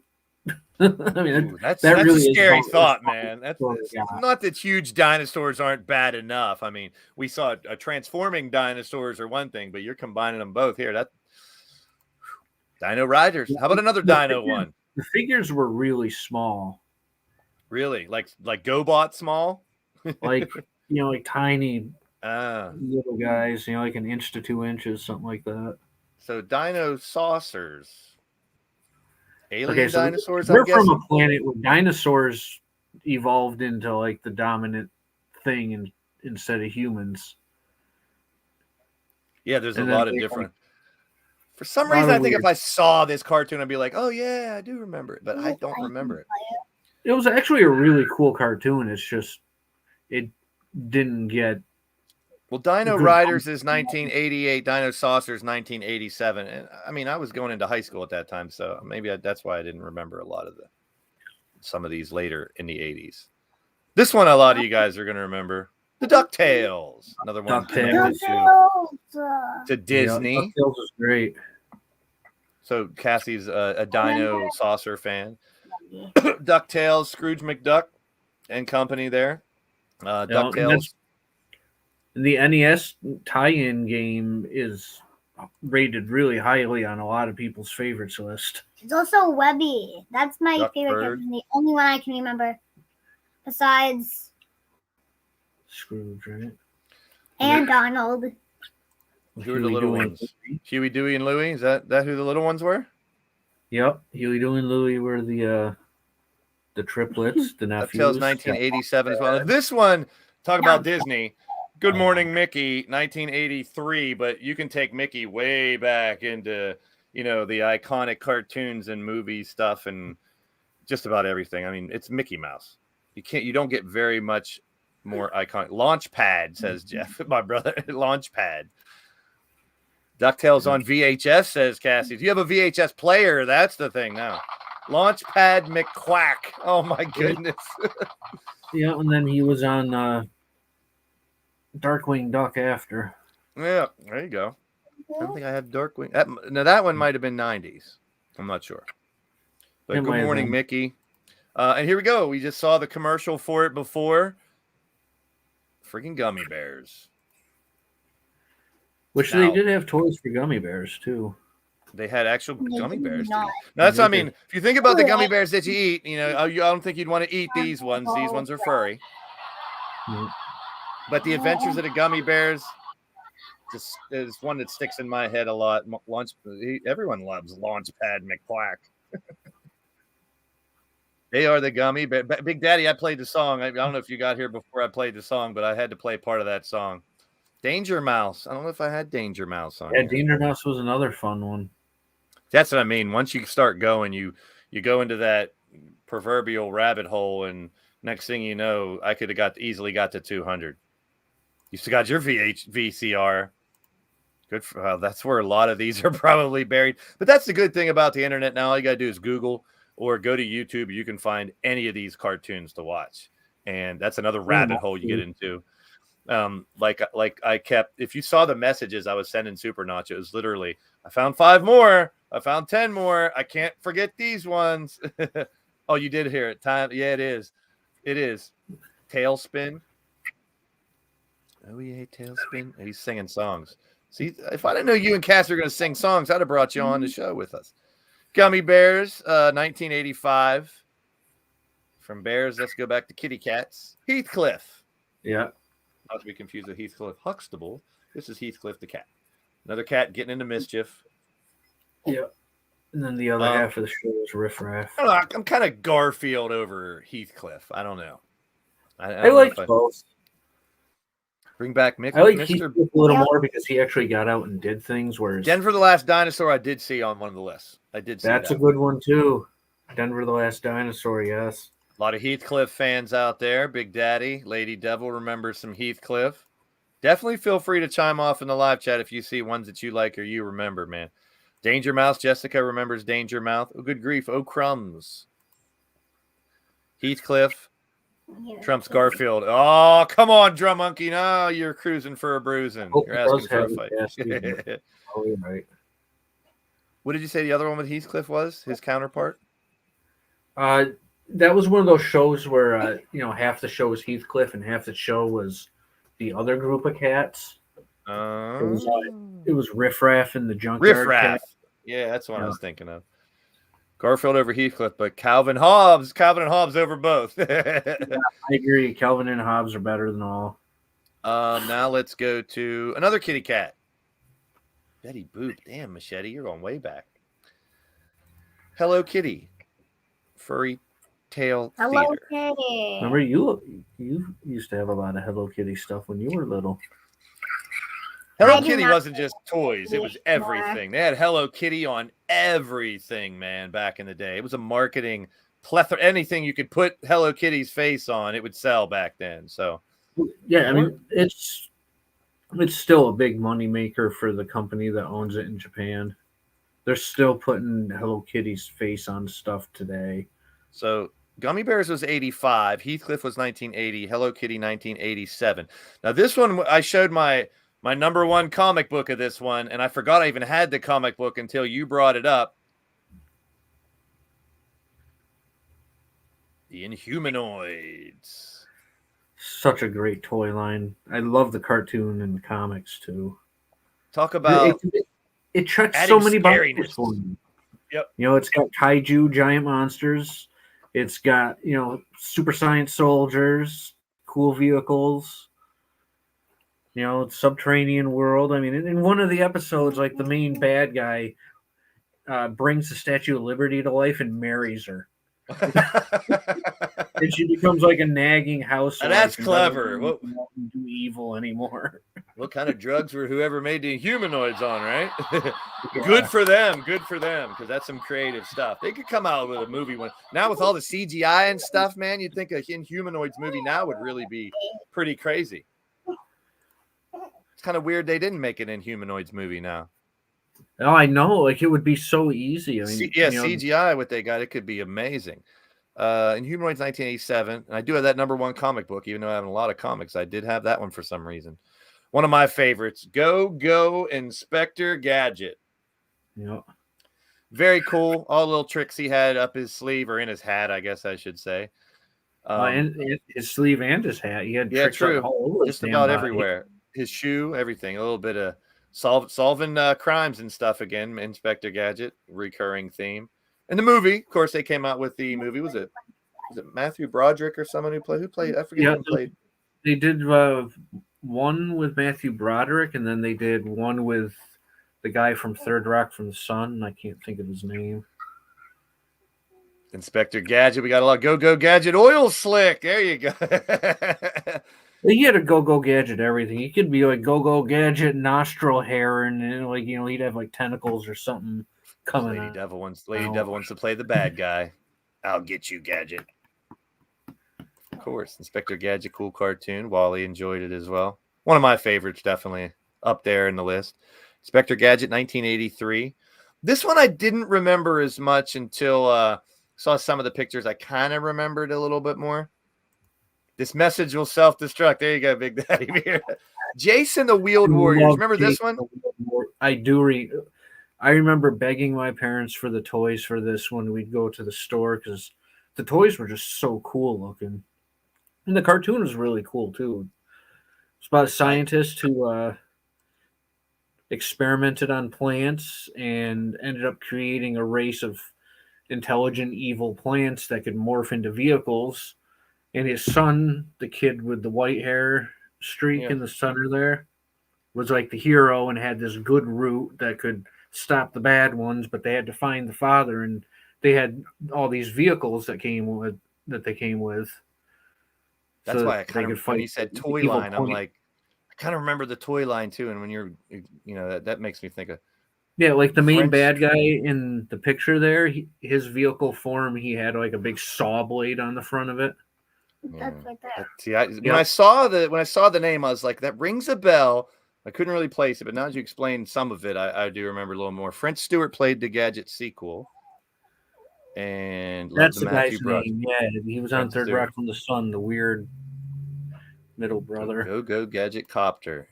Yeah, it makes me want to watch some of these old ones here. Here's another one that Jace was a great show. toy line and cartoon, Gem and the Holograms. Another band. We talked about all the band themes out there Two too. bands, because they had the bad guys band too, the True. Misfits. Yep, you got to have a band against a band. Not to be confused with the other Misfits. Yeah, not to be confused with Glenn Danzig and the other guys. Yeah, those Misfits. Gem was 1985. Yeah, and Kelly those loved toys were Gem. designed to try to compete with Barbie, but obviously that didn't work out because nothing competes with Barbie. Yeah, they were pretty much the same form factor as them. Pole's jumping ahead. You're jumping ahead, bro. The Holograms versus the Misfits. The Little Rascals. Their own little cartoon, Hanna-Barbera, 1982. And, of course, that goes back to regular, Buckwheat and Alfalfa and Spanky and all the boys from the TV show. Kids getting in trouble. How about it? It's got all the main characters. That must have been a really short-lived cartoon, I would imagine. Yeah. I didn't have all the longevity on some of them, but it was 82. But, yeah, I don't think it lasted very long. Gem. They did some live-action movies of that, too. Yep. Yeah, more recent than back in the 80s, actually, right? Didn't they try to recreate it not long ago, I guess? 2000s. Yeah. Here's another one I really like. This was one of my favorites, and I believe it was a Saturday morning one, too. And I have a Saturday morning cartoon commercial, I think, with the Littles. They're like the size of a rat. I was a big fan of that one. They were really cool, man. They're like little elf mice people that live inside the walls and stuff of your house. And did they were they afraid of them? Like the mice would try to get them, though, right? Yeah. So they were trying to get away from the mice. They made friends with certain animals and would ride around on them and use them for vehicles and stuff. Yes. And then they had other animals that were trying to eat them. The Littles. They had like the main family here. They live in a house and they're friends with the boy that lives in the house, and he goes on all kinds of weird adventures with them, trying to keep them from killing themselves from everyday objects. And of course, yeah, because everything was so much bigger than them, they had to worry about a cup or a plate or anything. They would smash them. It's a surprise none of them got smushed. I mean, I know you don't want to kill off any cartoon characters, but especially something like that, you'd think some of them would get smushed here and there. 1983 for the Littles. Very good show. Very good show. Another one. Like Ivy. Richie Rich. Yeah. His dog Dollar. Richie Rich, 1980. They made a movie about him, too. I'm pretty sure they made a live action one. Yep. And his Robo Maid. Yes, Robo. I can't remember her name, but yeah, the Robo Maid. Who in the live chat remembers the maid's name for Richie Rich? Richie Rich, another great Probably cartoon. like Roberta. Yeah, 1980. Richie Rich was a good one. Of course, he had a lot of pretty much anything at his disposal. He was rich. The Shirt Tails, 1982. Yeah, I don't remember this one as much. My sister had one or two of them. They were little stuffed animals that had the shirts. Macaulay Culkin played Richie Rich. There you go. I knew somebody did. Yeah. Richie and Casper. There you go. People starting to remember like which ones connected with other ones. And it's funny because I was finding when I was doing my research, a lot of the lineups for Saturday morning, it's like, it just takes you back. You're like, yep, I remember that little sequence of shows right after each other. Shirt Tails, 1982. This one I don't remember as much. Maybe you do. Silverhawks. Silverhawks, made by the same people who did Thundercats, and is actually supposed to be set in the same universe. And it's a lot of the same voice actors. Irona was the bot. I guess Grinder's saying. Okay. I'll buy that. I'll buy that for $1. Silverhawks, 1986. Yeah, and all the good guy figures were vac metaled. You know, the shiny plastic. Yeah. They had like spring out wings because that was like the whole thing. It was like they were They were cyborgs with hawks. wings. Yeah. Smurfs. Okay. The Smurfs. Now, I told my little conspiracy theory. Sean Shamrock shared this earlier, and you guys follow along with me with this. Gargamel was a priest, and Gargamel ended up fighting the Smurfs, the 7 deadly sins. So connect each Smurf with one of the 7 deadly sins, and they all connect. And if you remember the Smurfs, they would get together and conjure up different spells and stuff. So, in a sense, was Gargamel the good guy? I don't know. But Gargamel the priest trying to destroy the evil little blue people that were casting spells on things. And everyone thinks the Smurfs were all good and dandy and nice. But who knows? Little conspiracy theory. Wants to eat them. Yeah, he did want to eat them because I guess he was the bad guy, definitely. And Azrael, his cat, would always try to catch him too. But flip the script, and it's kind of weird to think about, you know, Gargamel the priest trying to stop the evil little blue Smurfs. Food for thought. Well, you know, good and bad a lot of times is just a matter of perspective. Yeah, That's I mean, right. sometimes the good guys think that they're the good guys, but they're really not. Yes, that's right. And Gargamel wanted to make gold. There you go, Machete. Just Yeah, like that- the theory The bad of guy makes the the good Karate guys. Kid.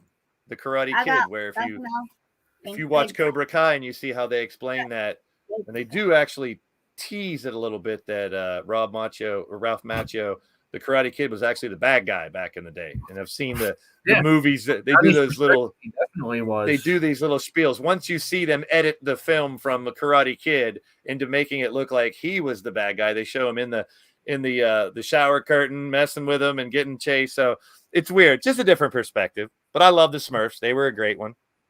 If you think about it, look up the names of all the Smurfs. They match all the 7 deadly sins. Yeah. Very clever, very cool.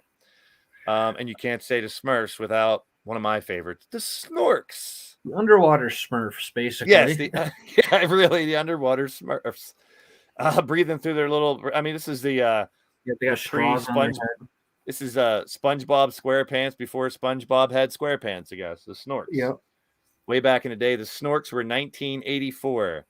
Smurfette actually created by Gargamel. Yep. Wait, where'd that go? And she was the only destroy female the Smurf Smurfs for a from long the inside. time. So it kind of made you wonder how more Smurfs came along. Yep. I always figured that wasn't a tail on the Smurfs, that it was like a baby Smurf like developing, and then they just eventually fall off and get up, and they're a whole new Smurf. Hey, it could be. Going. They look like little lizards. Snorks were just Smurfs with more innuendo. There you go. A lot more. I love the Snorks. That was a great cartoon. Really makes me want to watch a little bit of Snorks. It's a shame. Don't even pretend you're old enough to know who the Snorks are, Firestar. I know. But if you think about it, just like we saw the 60s and the 70s cartoons that we saw in the 80s, I'm sure a lot of these cartoons were replayed into the 2000s and 2010s as well. Like I know they played it a little bit on the but they didn't have after school and Saturday morning like we do. On like the USA Cartoon Express thing. Yeah, there you go. And now then you have the Cartoon Network, and you have all these channels that are dedicated to old school cartoons alone. Snorks talking in the ocean. Yes. Storks brought the new Smurfs. The Boomerang Network. There you go. That's where you can see a lot of them. Old cartoons and new, right on the Boomerang Network. Snorks, 1984. All right, now we get to the one. No long-lasting one either.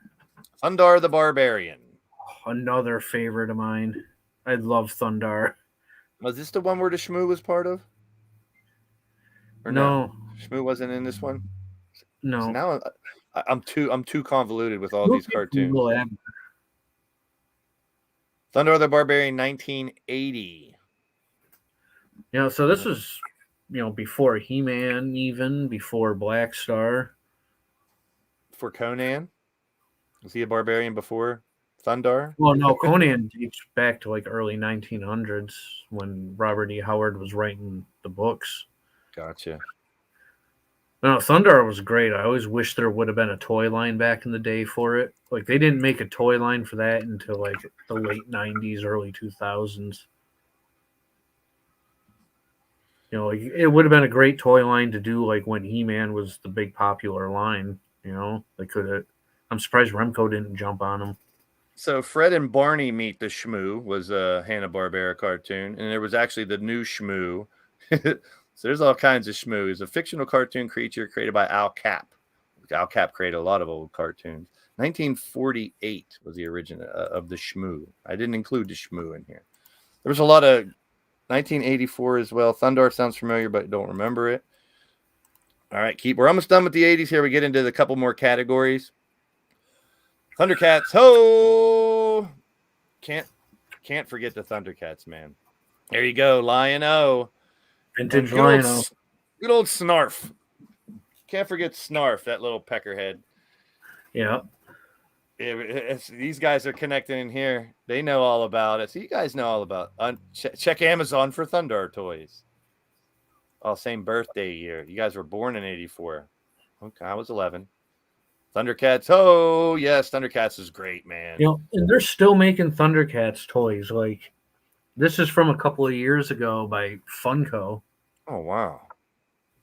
And I'm sure all those, man. I'm sure a lot of these cartoons, you could probably find the ever popular Funko Pop items with a lot of these cartoon characters as well. Those things are huge. I have a friend I just found. I used to work with him. He does a live stream. I have yet to connect with him, but I got to. But he's all into Funko Pops, and man, dude's making a lot of money on those things, man. Just buying them and reselling them, and they so many different lines to those, man. It's crazy. I think they're ugly, to be honest with you. Yeah, I'm not into them either. But I don't get the appeal. I want to see the regular size head of the people that I want to see. Panthro, there you go. Have him too. Thundercats, a great one. Well, here's another iconic one. Great characters, man. I tell you, all the Thundercats. Now, this one, I guess, like Spider-Man, can bleed into a lot of different areas: movies, TVs, cartoons, video games. The Teenage Mutant Ninja Turtles, Heroes in a Half Shell. I mean, if I didn't see their amount of cartoons, ungodly amount of video games, toy we line. talked about even doing we could do a complete show just on the Turtles. Yeah, we really could. There's just so much to the Turtles. Start off as a comic book, and everybody knows Shredder as being their big arch enemy. Yeah. They never intended for him to be the arch enemy. They killed him in the very first issue. Oh, geez. Because they never expected to get to do a second issue. Huh. So they just told a complete story for the first issue, figuring that would be it, and then it ended up being popular, and they continued, and so they just created new villains. And this is one of the ones Shredder we talked about. In the first, we talked about how I was He-Man and Transformers. My brother had more G.I. Joe, and he also had the Turtles. So I never got the Turtles because he had them already. So why would I buy them too? But the Turtles were huge. I mean, there's a couple movies, right? Oh, they've made what? Three of the movies with the Jim Henson suits. They did a CGI movie, and then 2 Michael Bay movies. Turtles are iconic, man. We talked about some of the old iconic ones like Looney Tunes and Pink Panther and Popeye, but the new generation of cartoons you cannot bring up without mentioning the Turtles, definitely. There you go. Turtles in Time, Manhattan Project, Hyperstone Heist. BDB knows what's up. Yeah, all those beat 'em up side-scrolling games. Yeah. Pizza. Make pizza even more famous than it is, huh? Pretty much. Well, Gauntlet was one of my favorite 4-man arcade games, Chase, but the same thing. Turtles 4-man game was amazing. One of my favorite games to play when you go to the old school arcades were the ones where you can have literally 4 people playing. Oh, yeah, like the Turtles, the Captain America and the Avengers game. the X-Men. They also had a 6-player X-Men game. It was the same game, just 2 more characters you could play as. You don't know who to blame for his love of root beer. There you go. AEW, of course. Well, we're going to get into TV shows and movies, toys, and specifically cartoons made out of video games. They're bringing back a new retro Turtles game. Very cool. Big Daddy Beer plays a lot of retro games and stuff on his channel. You guys got to check him out if you haven't already.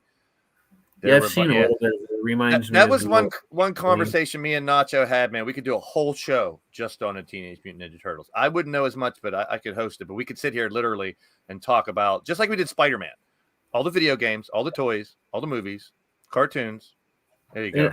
And I'm sure we will at some point do an entire Turtles episode. A&W is much better than mug. Last one here in the regular 80s. And like I said, a lot of these can go into different categories. Well, we've separated TV shows and movies, which some of them may surprise you guys, but a lot of them bring back after school and definitely Saturday morning. Toy lines, we're going to hit some of the iconic ones that instantly you'll think of toys. I know a lot of these we already talked about have toy lines, but we're going to get 15 specific ones with the toys and video games later on. But here's the final one here in the 80s. We're going to get some more fun commercials here as well. Good old Voltron. Another big favorite of mine. I think some of these, like Transformers and Voltron, were just way ahead of their time. When Voltron was such an easy property for them, because the American company, what they did is they bought the rights to 3 different Japanese cartoons and the toys. And all they did was dubbed it into English with a new story, because it was 3 completely unrelated cartoons. Like, really, we actually only got 2 of those cartoons on air here. I did not know that. The original Power Rangers Megazord. Yeah, you had the Lion Voltron, which is the most famous one that everybody knows. Then there was the Vehicle Voltron. And then there was supposed to be a 3rd Voltron that was called Gladiator Voltron. It was basically a Voltron with like 6 arms. And marketing wise, it's genius. I mean, you could buy, if correct me if I'm wrong, you could buy them individually and connect them, and you could probably buy the whole thing as one as well. Oh yeah, like each of the Voltrons had multiple toys. Like you had, figure you could get that was just Voltron, and then you could buy a couple of different ways to have the individual lions that could combine to make a big Voltron. But could you only have both legs? No, you had to have the whole damn thing, so it makes you want to collect. Same thing with as when we went to Transformers, the Constructicons. Same thing with those. You could have all the individual trucks, but why not try to collect them to buy the whole big thing and build it together? And it's marketing genius. Makes you buy more, makes you collect. And to be able to connect toys together to make a bigger toy, I think is just ingenious. I think it really is. And like I said, ahead of its time. Yeah, and the newer Voltron figures they've made have been amazing, because they've got electronics and light up stuff that recognizes when it's the lion and when it's in Voltron mode. That's what I mean. Like, you think about, how, look at the Transformers movies that they have now. Watch them transform. And we talked about the Optimus Prime that they have now at $700, voice activated, will transform and roll out and everything for you. Back in the day, you're thinking, just like we talked about the Jetsons. George Jetson was born in 2022.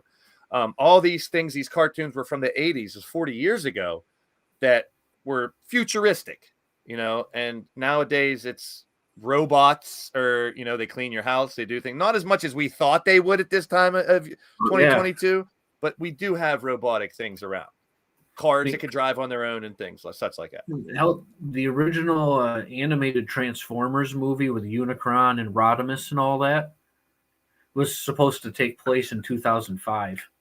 That's funny. Me and my brother and my dad did go and watch that in the theater. And like we talked about on the Transformer one, we couldn't believe it when they said shit and damn. We were like, whoa, they cussed on a cartoon. Yeah. And nowadays it's pretty commonplace to hear those words. But all right, we're going to get into TV and movies first, some of the ones under that. But once again, we'll be back after these messages. After these messages, we'll be right back. Bang, bang, bang! Oh, Oh, howdy, partner. Time for timer. Do you ever get that hungry feeling after school? Boy, I do. I'm so hungry, I could eat a wagon wheel. When I'm slow on the draw and I need something to chaw, I hanker for a hunk of cheese. When my 10-gallon hat's a feeling 5 gallons flat, I got something planned, which is little cheese sandwiches. Come on! Here's a great little snack to tide you over till dinner. If you want something delicious and nutritious, cheese is a super snack. Look, a wagon wheel. When my get up and go has got up and went, I hanker for a hunk of cheese. When I'm dancing, a hold down and my boots kind of slow down, or anytime I'm weak in the knees, I hanker for a hunk of, a slab or slice of chunk of, a snacker is a winner, and yet won't spoil my dinner. I hanker for a hunk of cheese. Yahoo! Oh boy, educational, right? Eat a bunch of cheese, why don't you? Get constipated.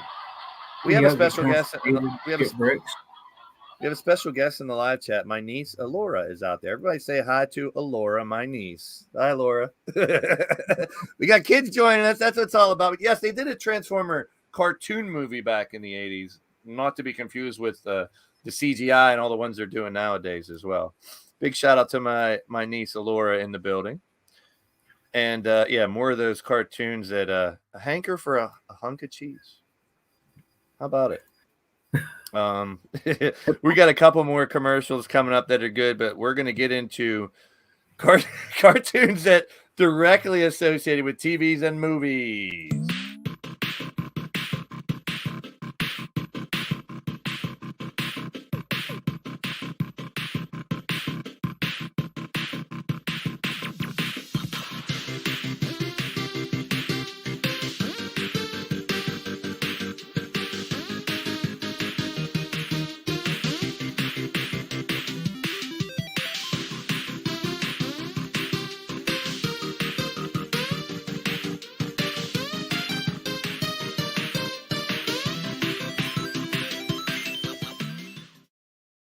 Everybody saying hi to my niece Laura out there. She'll love that. Talking, what are you talking? Talking away at what? What are you talking about? All right, we were going to get into ones directly associated with TV and movies. I had to separate these ones, or else we would have just been through like 50 in a row trying to break up the monotony here. So, Alf to start us out. Yep. Good old Alf. And of course, TV show. This one, I guess the cartoon after the TV show. So 1987, they made the cartoon based on the TV show. Yeah, except for the cartoon took place before the TV show. So it was like, because it was still on his planet, you know, it was kind of complicated.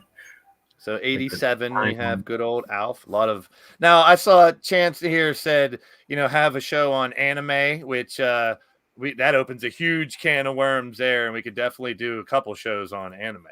I don't know much about it at all, but I know it's huge nowadays. Dragon Ball Z, there's another person bringing up, but there's so many tangents and branches we can go off when you talk about cartoons and some of the iconic stuff that we're mentioning here. Yeah, and when you go into anime, it's a whole different can of worms because, you know, anime means anything animated over there. Really. Yeah. I mean, the one that really connects, like we mentioned earlier, was Speed Racer. We talked about that a little bit in it, but yeah, we could do a whole show on anime and things. I'd have to do a lot of research and learning because, like I said, I don't know shit about anime, to be honest with you. I mean, there's anime series that we could do whole shows of just that series, like Gundam. Yeah. You know, like there's so many Gundam series we could do multiple episodes on that. So now this one here, the Beverly Hills Teens, I don't remember that one. Well, that was the only one on your list that you gave me. I was like, I have no idea what that is. This is a 90210 spinoff. The popularity of 90210 in the 80s, they wanted to capitalize on that, and Beverly Hills Teens is what grew out of that one in 1987. So yeah, I don't remember that one out. And just yeah. You know, I'm choosing not to remember it. I'm betting. Yeah, Mega Man's another one, as well as Speed Racer, Astro Boy. A lot of connections to anime and stuff. Astro Boy's a great one. I mean, that's Japan's Mickey Mouse right there. Pirates of Backwater? No clue. No clue. Blackwater. Okay. I know what he's Love- talking about. Pirates of Blackwater was a good one. More Chuck Norris and the Hanna-Barbera. Karate Commandos. The Yep. Karate Commandos. I don't really remember this one, but when I came across it, I was like, well, I mean, we got to have Chuck Norris. How can we not have Chuck Norris? Yeah, it wasn't a popular toy line or cartoon. I think it ran like a season at most. I had some of the toys because my dad worked for the company. They were Chuck not Norris, good. 1986 was this cartoon. Johnny Quest, yeah, too, another one that connects. So a lot of connection to what you guys are talking about. So I guess we did kind of cover it in some ways here today. You can't really talk about cartoons without hitting anime one place or another. Here's another one I totally forget about, Johnny Quest. We talked about Johnny Quest earlier. Dukes of Hazzard, the Dukes cartoon. Yeah, So I vaguely remember that being a cartoon, but I don't remember really watching it. Yeah, I'm not sure if it was a Saturday morning one or an after school, but I mean, I definitely remember. I was a huge Duke fan. I mean, we know all the controversy now with the flag and stuff, and trying to cancel them, but the good old Duke boys weren't bad. It was Boss Hogg and Cletus and Roscoe P. Coltrane that caused all the trouble, and of course, you can't forget Daisy Duke. You can't. And then they made a movie out of this as well, the Dukes. Yeah, with Johnny Knoxville and Stifler. Never meaning no harm. That's right, Lady Devil. The iconic song as well, the Duke Boys. I had the car. I had the little car, the Matchbox car. Yeah, I had a Matchbox. Yeah, Fraggle Rock. Yeah. Great HBO TV show. Moki, Wembley, Gobo, Red. I know I'm missing one.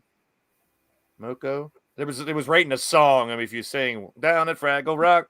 Was it Moko, Wembley, Goober? Red. Now, there's one we're missing. I'm sure the chat might be able to name them off. But Fraggle Rock did have a cartoon, but the TV show was great, man. It was HBO and just weird. What was the dozers? Is that what they were called? The little things that. Oh, the doozers that would make the little doozers, things. Yeah. Doozers. The Fraggles, the assholes, and eat all their houses. All right, Cassie, what's all their names then, damn it? I think we're missing one. We got them all. Goober. We mentioned Goober. Of course, Machete, you know what a goober is, you big goober. So we're missing one name because there's 5 of them there. We said Moki, Goober, Red, Wembley. Red, Wembley, the doozers. There's one we're missing. We're missing one because there's 5 there. All right, who's going to name it? The grand prize, drum roll. I remember, I should know it, but I can't remember. I mean, I could Google it now, but I don't feel like it. Yeah, I'm not going to Google it. But Fraggle Rock, the animated series, was 1987. The Dukes was 1983. Chuck Norris was 1986. Gobo. Gobo! I beat you all to it, sir. Yes! Gobo! Goober and Gobo, they're close, man. Gobo, like the GoBots. There you are. Yep. Fraggle Rock TV show from into a cartoon as well. The Real Ghostbusters. Of course, Slimer and the good old. I love this cartoon. Well, popular one. I mean, they're still making toys based on that cartoon. I did. Like when we did the last toy run and I showed the picture of the Target that I had, I did see Ghostbusters toys, and I was like, damn, still got good. Well, they just came out with that reboot, after, whatever, Afterlife. Yeah, Ghostbusters, Afterlife or whatever it's called. I do want to see that. I mean, I saw parts of the all-female one, but according to this one, it's like they carried on the story long after, I guess, for Afterlife. Well, that's why I'm willing to give this new one more of a pass and give it a try, because it's not ignoring the old stuff, whereas the one in 2016, it ignored all the old stuff and was just a bad movie. Yeah. Who are you going to call? That's right. Real Ghostbusters. Real Ghostbusters was 1986. What's next here? Oh, yeah. You remember Gilligan's Island? How about Gilligan's Planet? Real vaguely. I remember that more seeing ads in comic books for it than actually seeing the cartoon. Yeah. Gilligan's Planet, another TV show turned into cartoon, and you can tell that's got to be Hanna-Barbera.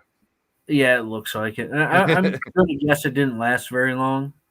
No, it was not 82, but I don't got the end date. I don't think it lasted very long. But there was a lot of them that were kind of tied in from TV shows. Here's another one. Sunday, Monday, Happy Days. The Fawns and the Happy Days Gang. So of Was that the course- one where they time traveled? I believe so.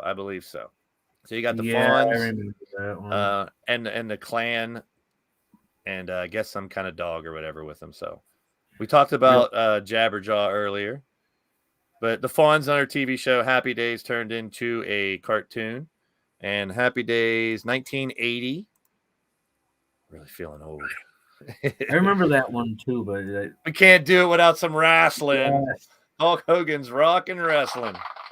Let's I see if we felt can bad name for the off. people who made that cartoon though, because people would turn heel and face Yeah. while they were working on the show. So like by the time the show comes out, it's like this guy's a good guy now, or this guy's a bad guy now. So let's see. We got Mr. Fuji on the left, Fabulous Moolah, Roddy Piper, Iron Sheik, and Koloff, Mean Gene, Hulk, of course, Lou Albano, and Andre the Giant. Is that Steamboat or Tito? Probably Tito Santana. Tito Santana, Hillbilly Jim, and of course the Junkyard Dog. Yeah, those were like the main characters, if I remember those groups there. I mean, they could pull something like this off nowadays. I mean, it's still They could. based on wrestling is still based on characters more so in WWE than AEW, like we talk about. Not as much characters as they did back then, though. You know, they really went, Indian, Oriental guy, big guy, little guy, white guy, black guy. They had to, as you see, it's a little bit of everything in this picture. And, they tried to get every type of character they could and have one associated with different types of people out there. And it was all getting along, getting together. And yes, the heels and the bad guys and the good guys is very interesting. So you got Hulk Hogan's Rock and Wrestling. There's another one I think that's kind of spin-off, kind of in some way with that one coming up here shortly as well. Hulk Hogan, 1987. The Incredible Hulk. I remember that show so well. Iconic. Like that show always used to make me laugh because when he'd be Banner, he'd have his full clothes, pants, shirt, shoes, tie, and all that. Then he'd turn into the Hulk, and he'd always have ripped purple pants. And then when he turned back into Banner, suddenly his shoes and all the rest of his clothes were back. Yeah. Every time. Suspend your disbelief, huh? It's the Incredible Hulk. Right? I remember more so the live-action TV show of the 70s. I love that TV show. Lou Ferrigno. And the old piano music when he's walking away at the end, everything. It's iconic. Man. I remember that and the $1 Million Man and the Spider-Man one. Those were the three that I remember the most when I was young. Live-action TV shows. Hulk Smash. Everyone's saying Hulk Smash. It was a great cartoon. Immortal as well. I mean, it'll live. That type of character lives on forever. The huge son bitch in the Hulk in a couple movies as well. Tons of toys. Yep. I had a Hulk van, I believe, when they had a Karate Kid cartoon. I don't remember this one that much. It's 1989. I think I was already in high school. All either. Nope. Those were already discussed. Yeah, Tito's talking about ones we talked about in the 70s and 80s. Karate Kid cartoon, like I said, yeah, we're both 89. I wasn't really into cartoons. That must have been like a real quick, like here it is, and now it's gone kind of thing. Because I was big into Karate Kid at the time, so I would have flipped for a cartoon. Yeah. Now tied into the Happy Days one, and this had its own theme. It was Laverne and Shirley in the Army. So see, even Monstar's a huge Karate Kid fan. He doesn't remember the cartoon that much either, just barely. That's why I wanted to put these ones in here, Kelly, because these are the ones that were there, but I don't really remember them as much. I very vaguely remember this one in the Army. See, this was one that was like I remember it, but I didn't watch it much. Yeah. If I must not have liked it. Now here's another one from a TV show. I definitely remember this one because I was a huge Mork and Mindy fan. And Mr. T first. I remember Mr. T and the T-Force. Maybe I don't have Mork and Mindy. There was a Mork and Mindy. I got them out of order here. Mork and Mindy will be after this one. Mr. T. So yeah, Mr. T, his own. We had a serial cartoon on one of the last ones, so now we got to talk about Mr. T's cartoon. You do remember this one? I do remember Mr. T. Yeah. I spoiled it. Yeah, I pity the fool who don't remember the Mr. T cartoon. There we go, Mork and Mindy cartoon. I was a big Nanu Mork and Mindy fan. Mork for Mork and Mirth and all that good stuff. I love that TV show. It was fun. again, that looks very Hanna-Barbera-ish too when you look at some of those characters' faces. It definitely does. I mean, Hanna-Barbera was kind of the go-to studio for a lot of this stuff. Hell yeah!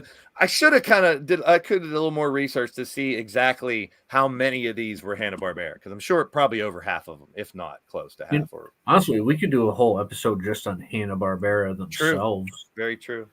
You never seen this one either, Monstar, or the Mr. T one? Nanu, yes sir. Work from work? No, that was Star Trek. Did he have a hand signal? I can't remember. All I know is he used to go into that black scene and talk to the guy from the space or whatever every once in a while. It was a very weird TV show, but yeah, it was very strange. No, this one was 1978, but I do remember it being played into the 80s as well. We did Mr. T. Yeah, it was on USA Cartoon Express, so it got a lot of heavy Babies. I remember that one real well too. Muppet, yeah, I got these out of order in the movie ones, but Muppet Babies, 1984, definitely iconic. Kermit the Frog, Fozzie Bear, Animal, one of my favorites. I actually have an animal. I don't have them in here now. Stuffed animal, Gonzo, and of course Miss Piggy. Live long and prosper. With the thumb is Mork's hand gesture. So it's this with the thumb. So this is Star Trek. This is Mork and Mindy. Okay. Close. More calling Orson. Yeah, come in, Orson. There you go. Orson. Was that an Orson Welles pun? Or was it really Orson Welles that played the voice? I don't know. Muppet Babies. Muppet Babies was Rugrats before the Rugrats, because every episode of Muppet Babies was them having crazy adventures all in their shared imagination. Yeah, that's right. Rugrats was never a thing. Encourage using your imagination, definitely, and I'm sure my brother can concur too. We did a lot of that stuff too. We used to make up our own little sports games all the time, whether it was sitting in the kitchen with different balls to try to play some kind of hockey or a form of baseball, but using your imagination when you were young. And that's definitely, like you said, other than trying to solve mysteries. I guess you can use your imagination to solve a mystery too, I guess. The Littles, yeah, Monstar, we covered those as one of my favorites back in the day as well. If it wasn't for the Muppet Babies, there had never been a pup named Scooby-Doo. Really? Okay. I'll buy what you're selling, I guess. Next up, the Police Academy cartoon.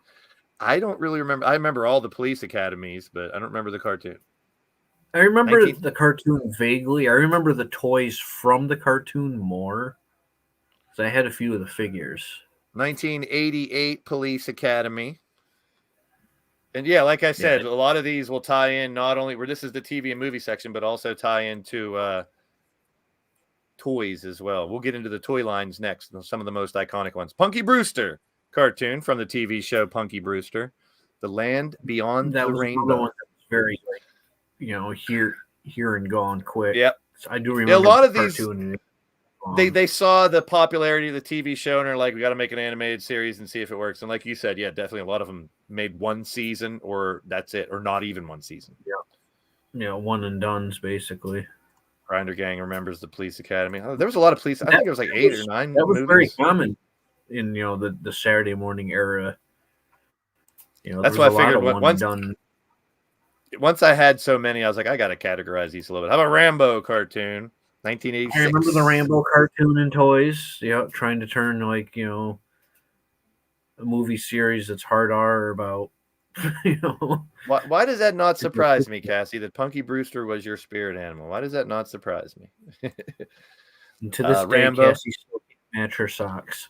Now, these are the ones I couldn't believe I forgot about. Is Star Wars Droids: The Adventures of R2D2 and C-3PO. You remember this one, Nacho? Yeah, they were owned by somebody else instead of Luke for a time period. There's one I don't have. I did see it in the list, but I don't think I put it in here. Is the RoboCop cartoon? Another one. Now, some of these, like I said, they might have been in the 90s. That's why I left some of these off. If they were real late 80s into the 90s, I left some of them off. But Star Wars Droids wasn't the only Star Wars cartoon. Nope. We got the Ewoks. I remember this one a little more. It was 1985, a little earlier than I do the droid one for some reason. But Ewoks are great. I mean, that was something after that movie, they had to capitalize because people loved the damn Ewoks. Especially kids. I don't have my stuffed Ewok either, but Jabba Jabba and all that good stuff, they were great. I mean, both those toy lines, both those cartoons had toy lines that went along with it. The movie made you want more Ewoks. I wanted more, and so the cartoon gave you a little bit extra as well. But like after watching that movie, I was like, man, they could make a whole movie just on the damn Ewoks. They did. They made 2. Really? Yeah, there's Battle for Endor, and what's the other one? Now, were they animated or real life? No, live action. Really? Monstar doesn't remember it. Battle for Endor, and I can't remember what the other ones. I don't remember those. Those are something. I'm sure they're on the Disney Plus channel. I'll have to check. Oh, those. they are. They should be on Disney Plus. I get lost. That's another rabbit hole I've gone down. Is Disney Plus, man? I could sit here. That's one we could do a whole show on Disney. Oh, easily. Ewoks, and the last one here in the TV movie, and like I said, a lot of these are cross into different ones. The Teen Wolf cartoon. I do remember this one. It was 86. I remember that one. Yeah.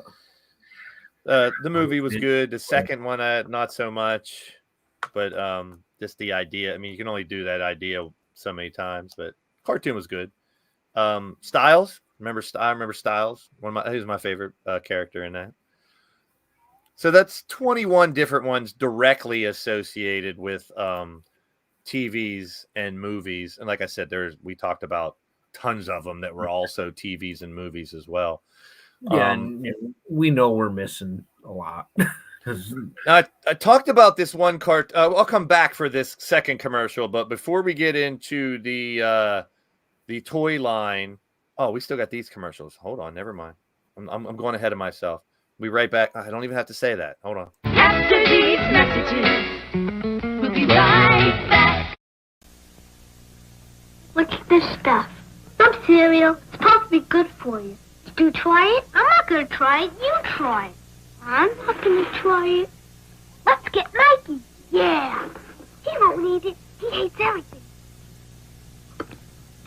He likes it. Hey, Mikey. There are 2 kinds of Life cereals to please all kinds of kids. Regular Life and Cinnamon Life. Make Life cereals part of your nutritious breakfast. Poor Mikey. I get a feeling they made him eat all kinds of shit.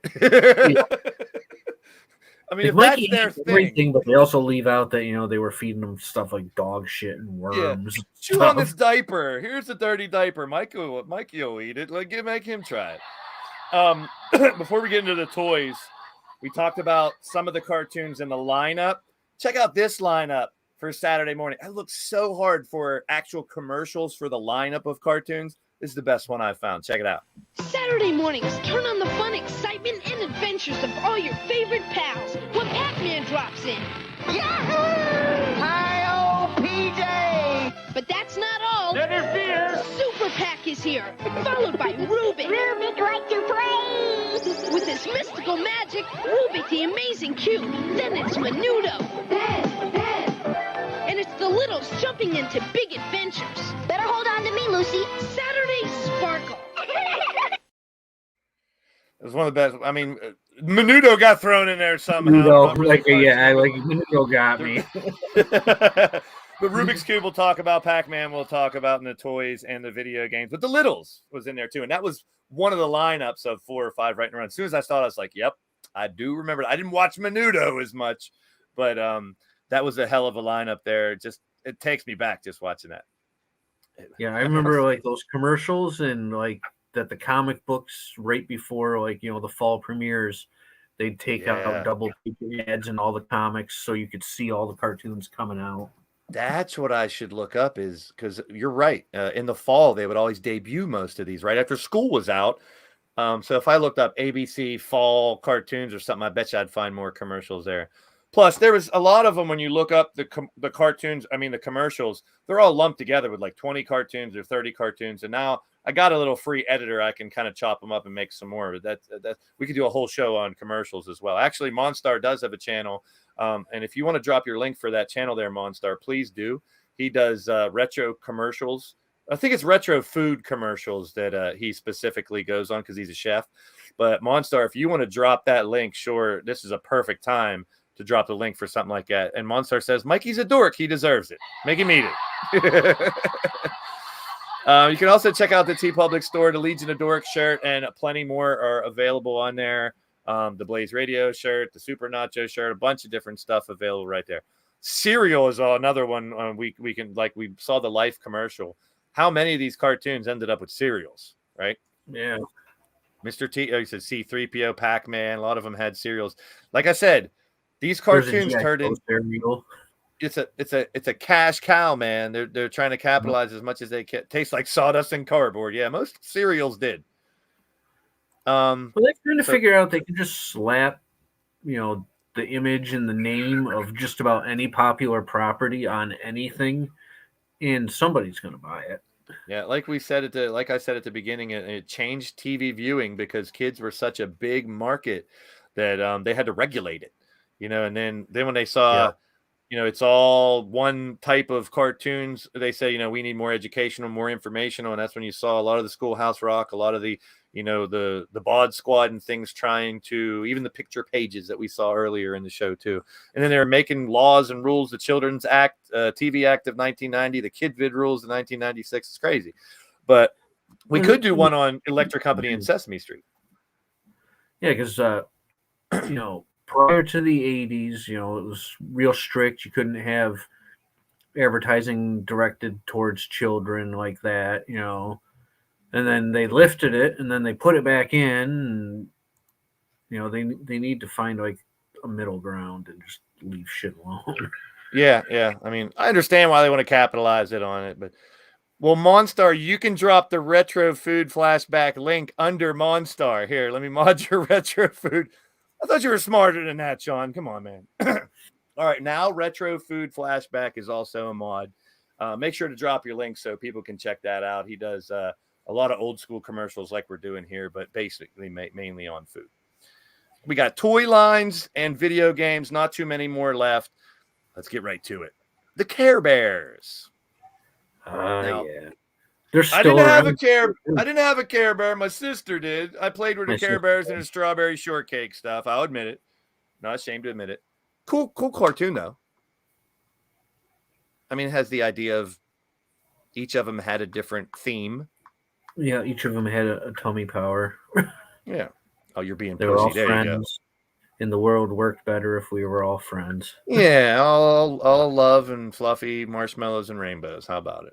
So there's retro food flashback. That's pretty much what the cartoon was. I do remember watching a bit of it with my sister as a kid. The Care Bear is definitely a good one. Care Bear countdown 5, 4, 3, 2, 1. Cassie knows all. Cassie knows them all. And it says a lot that they're still making Care Bear toys and cartoons today. True. I mean, Cabbage Patch Kids was a big craze back then too, and I guess the individuality, is something you can get the different types of Care Bears. Well, and there's other animals. They had lions and 1985 was a Care Bears. Now this one, not really a toy line, but based the game Dungeons and Dragons. So I had to put this one in there somewhere. Dungeons and Dragons cartoon. There was a toy line. There was a toy line for this cartoon, actually. But I mean, the game, what spawned the cartoon was the game Dungeons and Dragons, and then of course, get a toy line after you've seen. I do remember a little bit. You remember this more? I don't remember it as much, but I do remember. I remember this cartoon well. I really enjoyed this cartoon, and having two older brothers that played D&D and were trying to get me into it. This cartoon helped nudge me into wanting to play more with them. No, my friends and my brother and we didn't get into Dungeons and Dragons like some people did, but we just like we did Risk. When we played Risk, we played our own rules of Risk because we didn't want it to last 5 hours, so we played like an abbreviated version and kind of make our own rules. We did the same thing with D&D a little bit. We didn't delve into it as much, but we would just make a very short version of it where we would create the characters and the attributes and fight. And that's kind of what I compare LTD and the EFED world as kind of like a Dungeons and Dragons, because you create your own character. You have all kinds of individual traits you create, and then you have them combat against each other. We don't really roll the dice, and but the dungeon master, the person leading the game in the EFED world, kind of is like a dungeon master in D&D. Oh, it definitely. I mean, like I've made the joke before, your fantasy football is just D&D for jocks. True. Yes, You know, indeed. like, Yes, same thing. Pick your know. team, have them go up against. Andy Price is in the building. Good to see you. I mean, we really could do an entire show on the history of Dungeons and Dragons and Yeah, there is effect on specific. pop culture. You know, like it. True. Even video games, especially like any video game where you level up, gain experience, have a race or a class, that all comes from Yep. D&D. Now they made games that were kind of D&D sports-esque called Stratomatic, where you would have either baseball, you get a baseball player, and he would have his own stats, and depending on, they go up the bat based on the pitcher, whether they get a hit or not based on rolls of dice. So yeah, Dungeons and Dragons, iconic. I mean, it just turned into so many things. Yeah, it's still going today. I couldn't leave this off the list. Yeah. Immortal as it would be, Dungeons and Dragons lives on. Here's another one we talked about in one of the first episodes. Iconic again as well. G.I. Joe, Real American Hero. Why not? Snake Eyes, one of what was my favorite. I love Snake Eyes. D&D Vampire Masquerade. See, these guys remember it. G.I. Joe, of course, the movies, everything, the toys. You like the bad guys better in G.I. Joe? Well, they were cooler looking. They had cooler looking vehicles. The costumes were cool. Like most of the G.I. Joe guys outside of like Snake Eyes, they just looked like your standard soldier. Like they were just army men. Yep. They were just army guys. Cobra, like they had costumes and they were colorful and very true. Very true. They just looked cooler. Monstars ahead of the game. We'll get to video game ones in our last segment. More toys. G.I. Joe is 1983, and we talked about, we'll hit Transformers, but GoBots in alphabetical order comes first. So they did have a cartoon, Hanna-Barbera, capitalizing on it. The GoBots were the dollar store version of the Transformers, but you remember this cartoon? I do. I liked GoBots. So like they were very similar. They came from another planet, but they weren't sentient machines. They were organic creatures that turned themselves into cyborgs to survive. So they were different. More simplified. They only had a couple different Transformers. They weren't as complicated as the Transformers. Oh, no, they weren't anywhere near as complicated as most Transformers. They were cheaper, too. I mean, they were smaller and cheaper, so they were able to crank out more of them in the short time they were around. And they sold a decent amount because they were cheap. Yep. They definitely capitalized on the robot fame of the 80s in all these different categories. Definitely cannot talk about this without the iconic He-Man and Masters of the Universe. Yep. One of my favorite cartoons. Definitely one of my favorite cartoons. I know it's definitely yours. And He-Man himself. Just so many different characters within He-Man, though. You know what I mean? Like on both sides, good and bad. Behind me is everything on the other side of the laptop. Like my whole. It seemed like every season they were bringing out tons of more characters. Like it just continued. Like I said, this was the first cartoon that was able to take advantage of the Reagan administration lifting those FCC guidelines. So they were Filmation was given a directive from Mattel that here's all the figures we have out. Find a way to use them all so that we can sell more toys. So, every time a new figure came out, they tried to find a way to incorporate them into the show somehow because it would make kids want to buy it.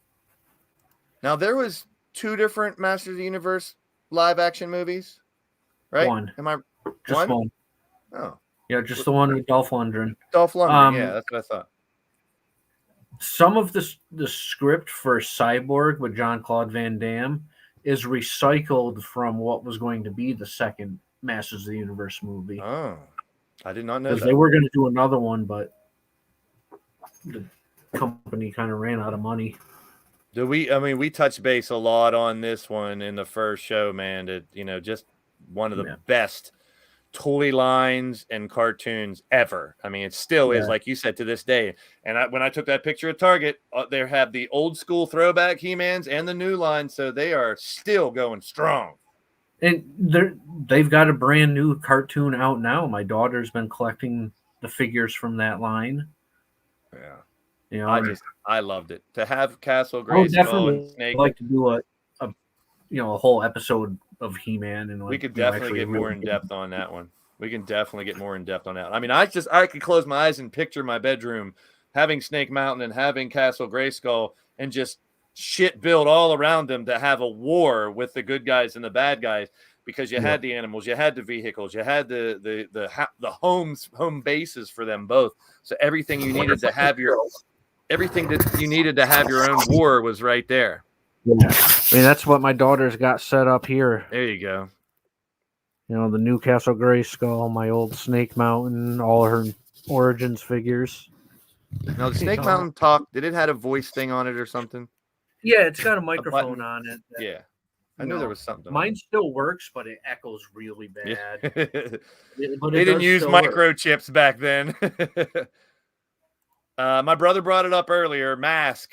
M-A-S-K. Yep. I don't remember what it stands for. I don't know if you're still out there. Mobile Paul. Armored Strike Command. There you go. Mobile command with a K. In any event. I mean, you can't help but see the one on the top and think Optimus Prime, but it's not.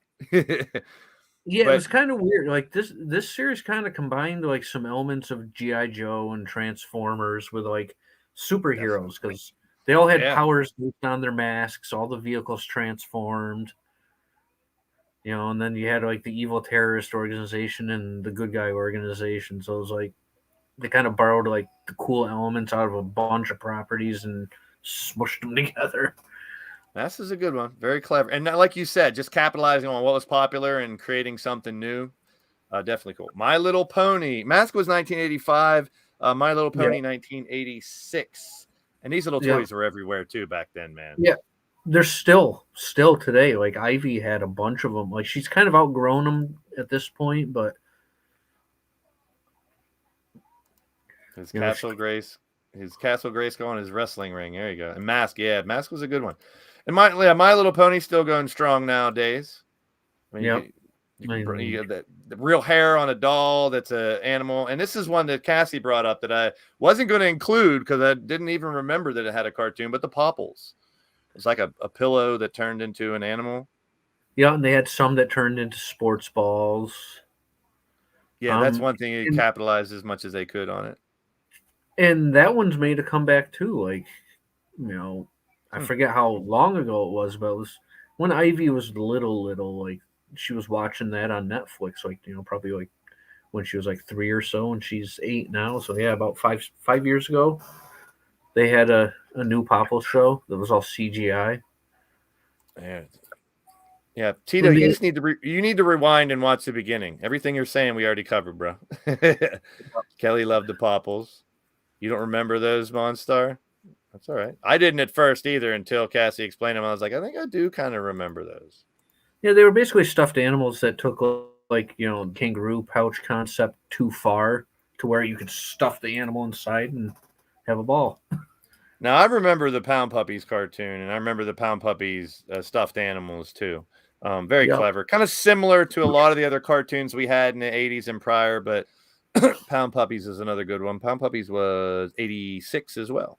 That's Popples and My Little Pony. A lot of right in the middle of the 80s. Now, this one goes way back before the toys, the actual doll of Raggedy Ann and Andy. Oh, I know. Goes way back. Not even refresh. You need to rewind to the beginning of the show and watch the first 30 or 40 that we covered. You remember them too, Andy Price? But Raggedy Ann and Andy were the actual dolls that go back into the 70s, 60s, probably 50s even. Who knows?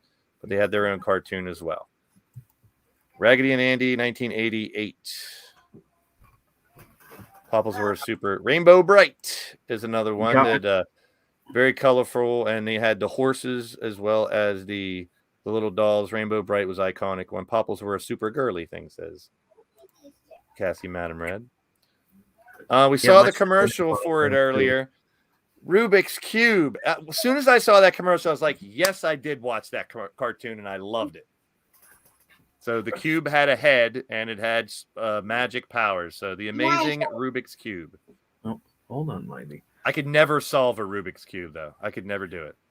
I didn't have the patience to sit there. My sister always used to peel the stickers off and move them around and say she solved them. We talked about He-Man earlier, and you can't talk about He-Man without talking about She-Ra, the Princess of Power. Now, I don't remember a lot of these characters at all. I just remember She-Ra. Well, they ended the He-Man cartoon, and they started the She-Ra cartoon. It was a lot of the same voice actors. My Football Monster. A lot of the same writers and animators. You know, it was just a continuation of the He-Man show, but shifting the focus to being about She-Ra. Right, just a spinoff, like he said. You know, you like He-Man, you like She-Ra. 1985 was that. Strawberry Shortcake, 1980. And this is iconic. All the different, they all smell different. And of course, you can't forget the Purple Pie Man of Porcupine's Peak, the bad guy. And it was a clever little gimmick, like scratch and sniff stickers of the 80s. These were, you didn't have to scratch them, but they all had different scents to them. And the cartoon was really cool, man. I enjoyed it. I'll definitely admit I watched Strawberry Shortcake's cartoon. And, you know, they've brought back Strawberry Shortcake multiple times, too. Like, the picture you have up actually isn't the 1980s Strawberry Shortcake. That's from, like, the 90s. Yeah, it does look a lot of better drawing than some of those old ones. And then there's one after that, too, that, you know, Ivy used to watch. Preston Steelman, what's up? What if He-Man was a girl, but also her horse was in love with her? Very interesting. Ha-cha-cha. Da-da-ba-dum-bum. I don't have... Wait. There you go. You get the button. The blueberry one, yeah. I mean, it encouraged huffing back in the day. Like, if you weren't huffing your markers, you grabbed your sister's Strawberry Shortcake and smelled the shit out of it. And just like those markers, just because it smells like orange doesn't mean it tastes like orange. Yeah, don't eat the Strawberry Shortcake dolls, please.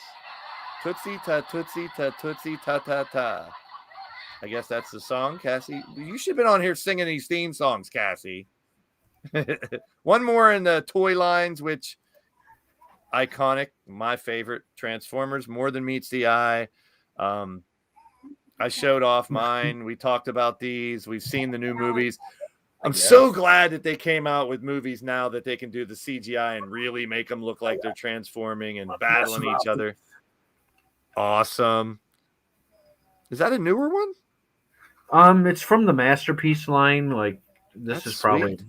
almost 20 years old now, but yeah, he's not an 80s. It's bigger than the original one, definitely. Now, is that plastic? It's not die-cast, is it? Is that? Oh, he is. He's die-cast. I could. Beat he still transforms too. You could beat me with... Yeah, I could beat a person to death with this thing. Yeah, because like this one's about the size of like your standard, like, you know. Gotcha. Yeah, that's huge. I love that. That's awesome. Jester's in the house. Yeah, good to see you, my totally friend. worth it. We're getting into our final segment. We talked about the beginning, the origins of a lot of these cartoons. Fantastic Four, Casper, the Jetsons, Looney Tunes, Johnny Quest, Mighty Mouse, Pink Panther, Popeye, Scooby-Doo, Speed Racer, Spider-Man, Tom and Jerry, Underdog, Woody Woodpecker, Yogi Bear. Way back. We talked about the 70s that bled into the 80s with Captain Caveman, Garfield, Harlem Globetrotters, Hong Kong Phooey, Schoolhouse Rock, Speed Buggy, the Super Friends, one of my favorites. And then we covered all popular ones in the 80s. TV shows that a lot of us, I didn't even realize how many there were in the TV shows until I saw them to remember the Fraggle Rock cartoons, the Dukes of Hazzards, the Alfs, the Karate Kids, the Hulk Hogan, Rock and Wrestling, Laverne and Shirley, Mork and Mindy, Police Academy, Punky Brewster, Rambo, just to name a few. If you guys are just tuning in or if you're watching this on replay, definitely go back and check it out. We're over the 2-hour mark. We're going to close in here about 10 minutes more to get this last segment done. But this is something that I really wanted to do, and it really made a mountain out of a molehill, starting from, I wanted to do the top 50. And then to only do 50 would have left out so many iconic ones previous to the 80s that were in the 80s. So I couldn't bring myself to only doing 50, and we're at 113. So we got some really fun commercials before and after our final segment here. So don't go anywhere. I just want to say we'll be right back after these messages, but I'll let them do it. After these messages, we'll be right back. Chasing bank robbers makes me hot and thirsty. Let's get a drink. No time. They're here. Hey, you. Oh, yeah? Hey, Kool-Aid! Oh, yeah. Here comes Kool-Aid. Here comes Kool-Aid. I'm gonna save the day.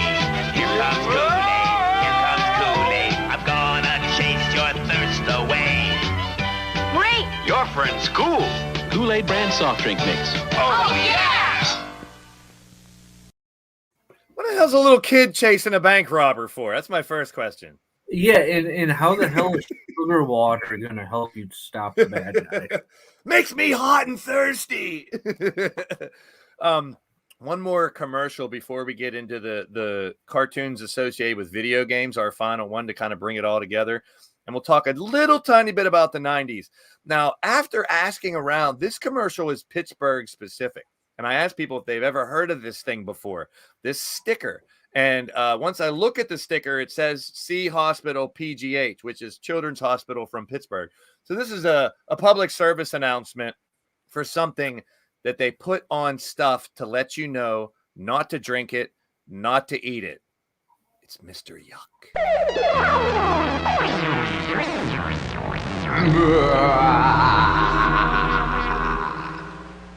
Mr. Yuck is me.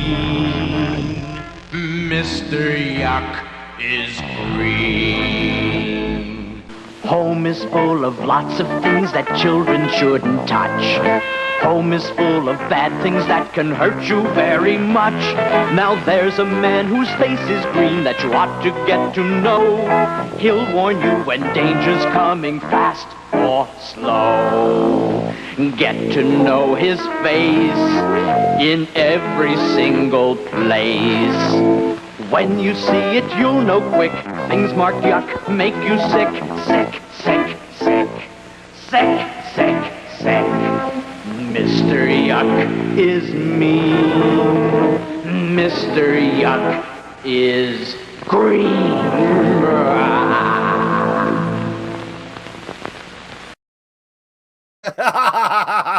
We're scared the shit out of you. I would like to see the numbers that show the correlation between that time era's percentage of kids running away from home and having seen that commercial, because it's like basically telling you everything in your fucking house is going to kill you. Yeah, it's like, yeah, exactly. And also, I want to redo that song whenever we get our band together, because that's a dope song. That could really be a nice metal song if you change it into it. Oh, God, yeah. Mr. Yuck. Yes. Tito's from around the area. He remembers that sticker. And yeah, we had a bunch. I mean, that's trying to keep people from eating or drinking whatever could kill you. So, Mr. Yuck. Screw you, Mr. Yuck. I'm going to drink all the Drano I want. Yeah, if you suck as a parent, depend on Mr. Yuck stickers. They'll save your ass.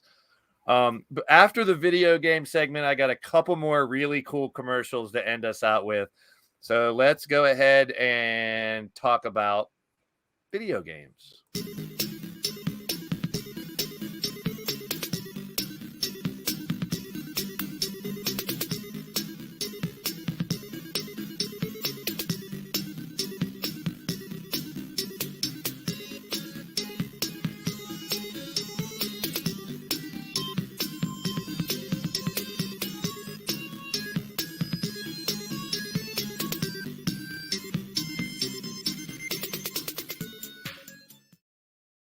All right, we've connected so many dots in the cartoon world. After school and Saturday morning, I'd be remiss not to bring in video games, man. Let's get right to it.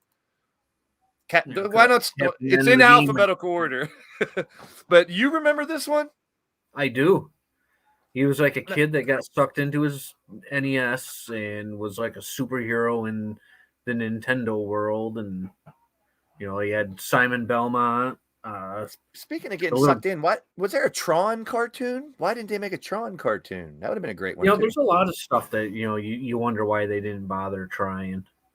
Yeah, but yeah, gets sucked into the video game. He's got the blaster, and I'm sure he's got powers he can do on the little control pad belt buckle. Like, I know he could Did he have a power glove? Did he have a power glove? I think he did. Like, I think he might have had. It's the perfect time to use the power glove, probably more so than in the game. I know they added Game Boy in as a character too. Yeah, he rode on the Game Boy. He flew on it. One of the pictures, I'm like, he's flying on a damn Game Boy. Oh yeah, the Game Boy did all kinds of stuff, if I remember correctly. It's been a long time since I've watched. Is that Mega Man down there? Yep. Little Mega Man. Yep. So you Mega can see Man, how they can incorporate so many cartoons into this. And it's funny because he looks more like the Mega Man from the cover of the first box that looks nothing like the game. Yeah. Because he doesn't look like game Mega Man at all right there. And if you guys are in the And live then, chat, you can scroll up. Nightbot did drop the link for the first 2 shows that we did. And the second one, we did cover about 30 or 40 of the first Nintendo games that were out there. And once you see them, you're like, yeah, these could all be cartoons, basically. But we'll get to a bunch of them right now, honestly. So that one was 1989. So I didn't remember it as much, but Donkey Kong, obviously. And there was a Donkey Kong Jr. cartoon also. I'm just going to lump that one in with this one. Yeah, definitely, Grounder. If cartoons from the 80s don't get you out of a bad mood, I don't know what does, son. But if you want to do a stream, we'll pop over there and hang out. Donkey Kong. The premise of avoiding all the problematic things thrown at you and saving the princess. Why not? Makes sense to make a cartoon out of it, right? Yeah. So Donkey Kong was 1983, and someone brought this one up earlier, and it was a cartoon in a video game, interactively, and obviously you got to make a cartoon out of Dragon Slayer. Yeah. Such a great game series. And the cartoon was good too. Yeah, the video game, from what I remember, the arcade machine was always the one that had a line of people. And it was one of the first ones I remember that wasn't just a damn quarter. I think it was $1 or 50 cents at least.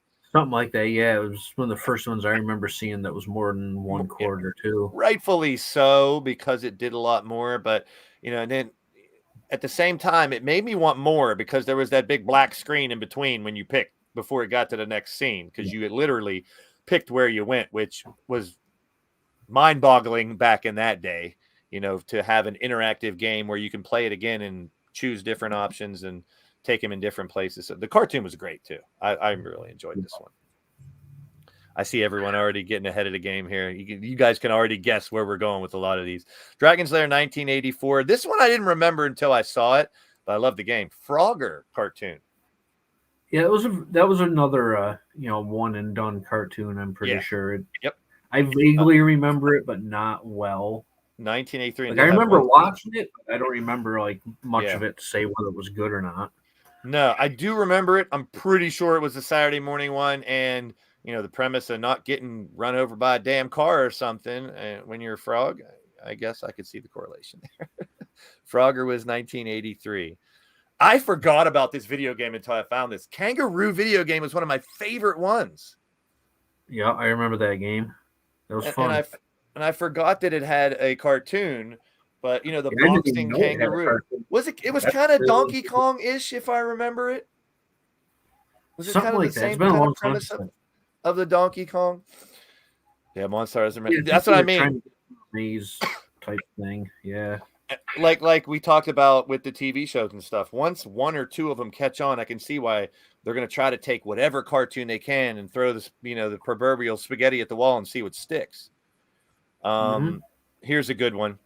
Iconic game we talked about with the Nintendo, Legend of Zelda. Yep.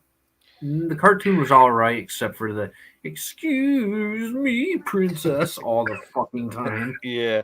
I mean, you can see how with a game, an adventure game like this, it could go in so many different ways. And it could create a show. I mean, it's adventure. You're going on different adventures with everyone's jumping ahead of the gun in the chat. I see you guys. We'll get there. We only got 11. Pac-Man cartoon. We saw the commercial for it. I love this damn cartoon, man. Always wanted more. Miss Pac-Man, Baby Pac-Man, all the ghosts. Inky, Blinky, Stinky, Pink. I don't know what the rest of them were called. Inky, Blinky, Pinky. Yeah, it amazes me that they haven't done more with Pac-Man over the years. Yeah, it's weird how just a game of a circle eating dots was so damn. If you think about it now with the games that we got, go back to how big Pac-Man really was. I think the idea was to try to see those little scenes that you could get to when you won so many and finding out the patterns and stuff. So I guess it was kind of as simple as it was complex at the same time. Yeah. And I know that, there's famous patterns that you can do to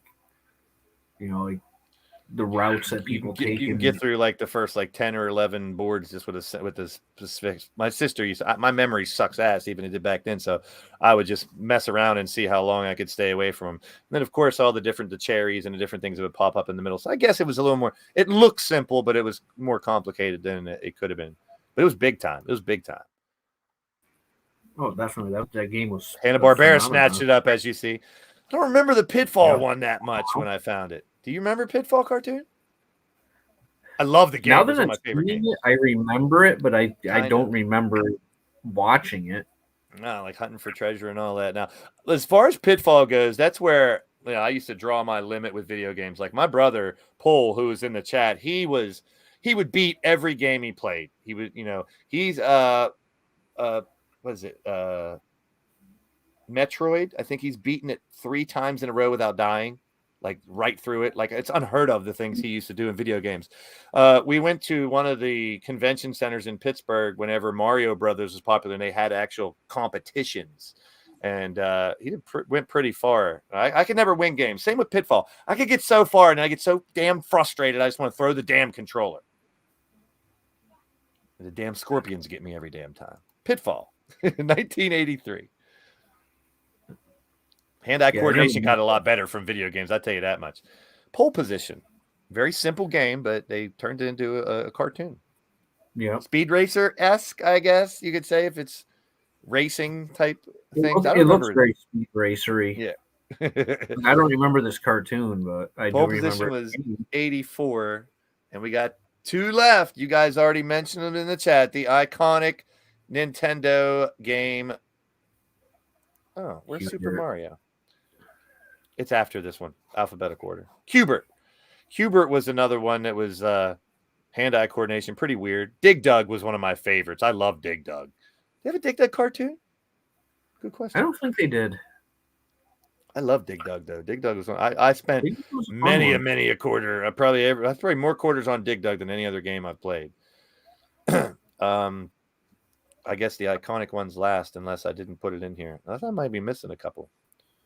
Hubert, 1983. Maybe we got one more. Yeah, there he is. It's volume 2, but Super Mario Brothers Super Show. Did they tie in a bunch of other video games with this, or was it just strictly Mario Brothers? I can't remember. Well, what they used to do was the Monday through Friday deal. Monday through Thursday was Mario, and Friday was Zelda. So it was part of this. It was the same time slot, but so that might be what you're thinking of. But yeah, when that cartoon first came out, it was based mostly on the first game with elements of the second, and then when the third game came out, they added elements from the third game too. But just like we talked about the Donkey Kong, the idea of avoiding all the obstacles and saving the princess.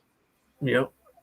Iconic. I don't know if there's any more or not. If that's the last one. I think that might be the last one. Oh, we'll talk a little bit about 90s cartoons. So when you get into the 90s, you get into the SpongeBobs, the South Parks, and some more controversial, if you could say, and just some really wild and wacky. There's a lot of those ones, I don't even know what the hell they are, but 90s cartoons go into a different level here with, I think we talked about Rugrats. Ren and Stimpy on the left-hand side. There's a good one. Street Sharks.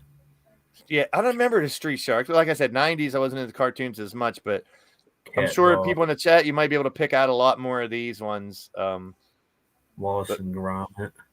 Beavis and Butthead up top. There's Beavis and Butthead. The Simpsons, yeah, another big one. Yeah, Video game. Missile Command, you're thinking of, Monstar, I believe. The Rolling Ball. There's a lot of games, the Rolling Ball. Yeah. If it's something, I think Zaxxon was one of my favorite games too. I remember Zaxxon playing that one, the left and right scrolling. It was just a weird angle that you always had to try to fly through shit, and it was not easy. But 90s cartoons, we could do a whole nother show on these ones. You see a bunch of them there. I think I got another one or two with 90s cartoons here. Here we go. Inspector Gadget, of course. There's Space Ghost. So a lot of the ones that we talked about, Bart Simpson, Chippendales. Real Monsters, Rugrats again, Unlimited, Little Baby Bugs Bunny. What's the big blue guy up on above the zero? The Tick.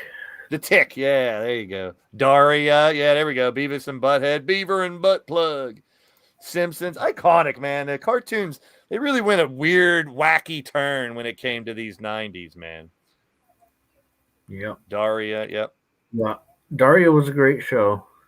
A lot of them, a lot of the ones we talked about in the 70s, the 80s are, like we said, still continues. Sailor Moon, no clue. The I don't know who that guy. The little blonde girl down on the bottom of the one you got up now. Doug and Double Dare, Tiny Toons. That's what there you go, Tiny Toons. Yep. A lot of great ones in the 90s. So you can see that, Can of Worms opened up. A lot of great cartoons. And over the years, better Dexter's Laboratory. There you go. That's another one. Last slideshow, kind of mixing all of them in. A lot of the ones we saw, the Voltrons, the Transformers, the G.I. Joes, He-Man, just iconic cartoons, mostly in the 80s.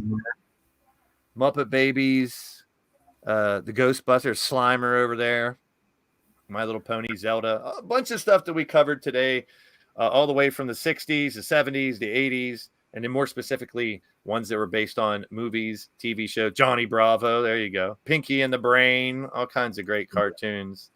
It's just a shame that it's not like Saturday mornings like it used to be. Yeah, they haven't had Saturday morning cartoons in a long time, and it sucks. It was just the idea of after school makes sense. You're done with school, you come home, there it's right there for you. Some of the prime time ones were more like we talked about the Snoopy and stuff, the holiday based ones were. But Saturday morning, I mean, you got a captive audience of kids. And nowadays, I guess you got screens in front of you no matter what, so you can look up and watch any cartoon you want at any time. So TV is more of a choice now. Back then, I remember 13 or 12 channels. One wasn't a channel, but 2 through 13 had to get up to change the damn channel. Nowadays, you got to go find it, just like music. And back then too, like Monday through Friday, a lot of these cartoons would air and it would be repeats. So Saturday, in order to entice you to want to watch it, that would be when the new episodes would show. It was only on Saturdays. Very true. You got up, you ate your cereal and watched cartoons, then you went out and played.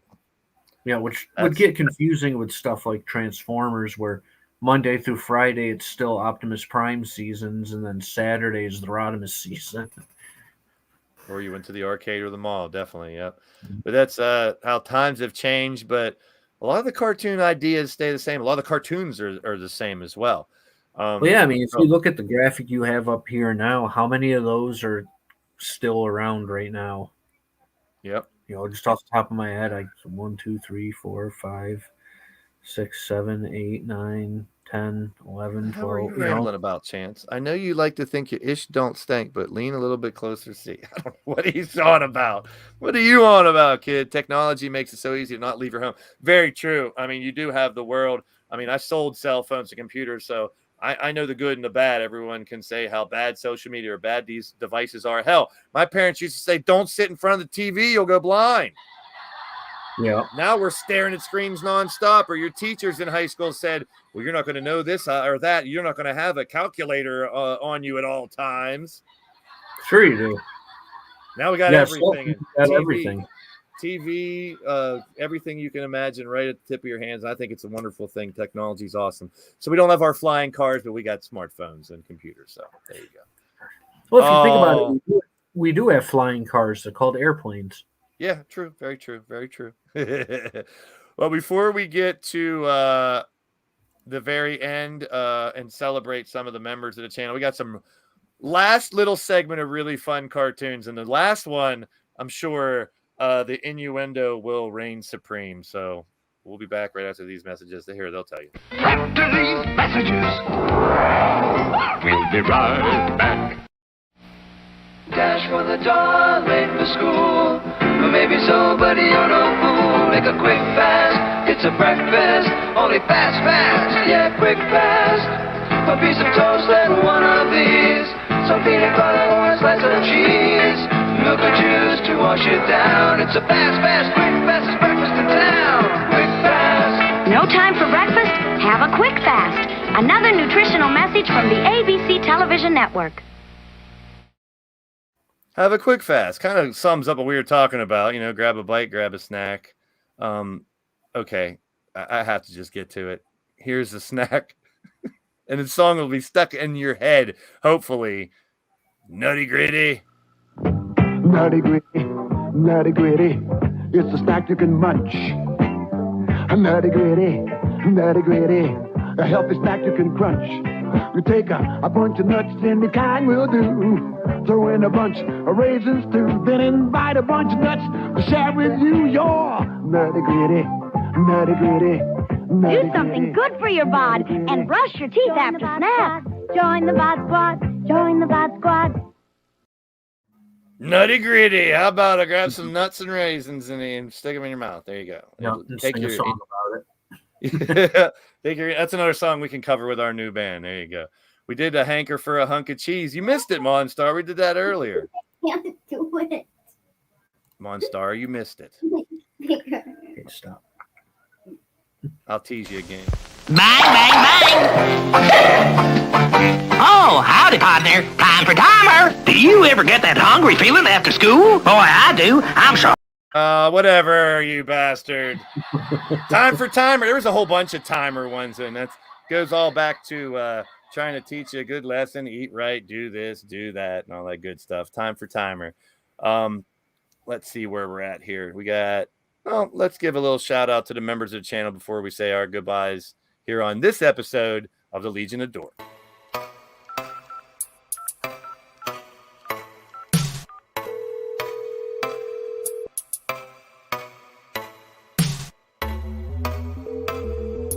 This is a recording.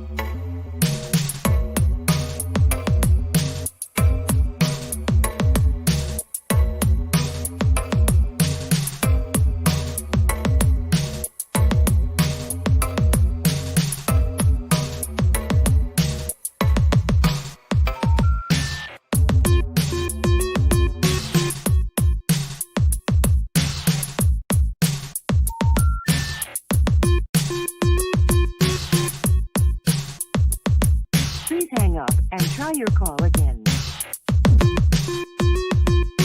If you need help, hang up and then dial your operator.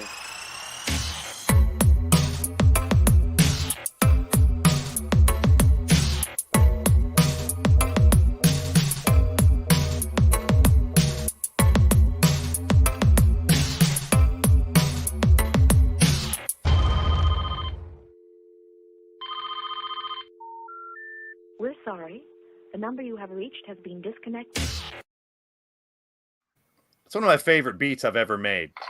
And I want to thank all the members that have joined. And now the $4.99 tier is also there. Anyone who is in the $4.99 tier and becomes a featured member of the channel, I will promote your show extra. I'll bring you on to one of these StreamYards and interview you, promote your channel, review your page on YouTube, and go over a couple of things, maybe things how you can present your page a little better, how you can get it out to more people. I figure if I've gotten this far in 4 years, I want to try to help other people grow their channels as well. So whether you're a featured member at $5 or $1, $2, or $3 just to help support, I'm looking to expand this even more. You see a lot of other podcasters out there with a lot more graphics, a lot more stuff going on. Sooner or later, we'll do little improvements. And once I get my new PC, the sky's the limit for this channel. I want to continue to try to entertain you guys. I want to continue to bring you new stuff, as you saw at the beginning of that. In the spring, we'll bring back the season rookie garden, and I'll try to grow some food outside again, and we'll have some fun with that. The Red Zone streams always on Sundays, and I will be doing playoff games and Super Bowl, maybe some NBA games as well heading into the playoffs. Who knows? The sky's the limit. If you guys have ideas, always drop into my DMs and let me know. And super chat anything that you can. I appreciate it. Just showing up to the shows is always important to me. I don't want to stress the membership too much, but it does help the channel try to grow, because even this StreamYards costs $25 a month to have the extended version to do a lot more for you. So if you can afford to help support the channel, I really appreciate it. If you just show up and help us laugh, tell stories, and be a part of the show, I can't express my thanks more. And I thank you too, Nacho, for actually coming up with this idea for the most part. And we talked about it, and to bring this Legion of Dork podcast to my channel and to all you guys. I couldn't do it without you, man. I appreciate you. Just the insight that you bring, man. I appreciate you, Nacho. I appreciate you saying that. And we have great ideas. I mean, still to come. I mean, we've talked about some of the different things we can do, and I'm open for any suggestions. Anything that has to do with, it doesn't have to be retro. It can be things nowadays. And we talked about going to the 90s, doing specific things like the Turtles and stuff like that. So any ideas you guys have, drop into my DMs. I'd love to help you guys with your channels as well to help grow. Whether you're here, and I say this all the time, and I mean it, whether you're here for 1 second, 1 minute, 1 hour, the whole show, it is much appreciated. This one was supposed to be about an hour and a half to 2 hours, but I knew with the conversation, like I said, me and this guy could talk for hours about this stuff, man. Yeah, we always shoot for like an hour to 90 minutes, and we're always like 2 hours. This one's almost 3.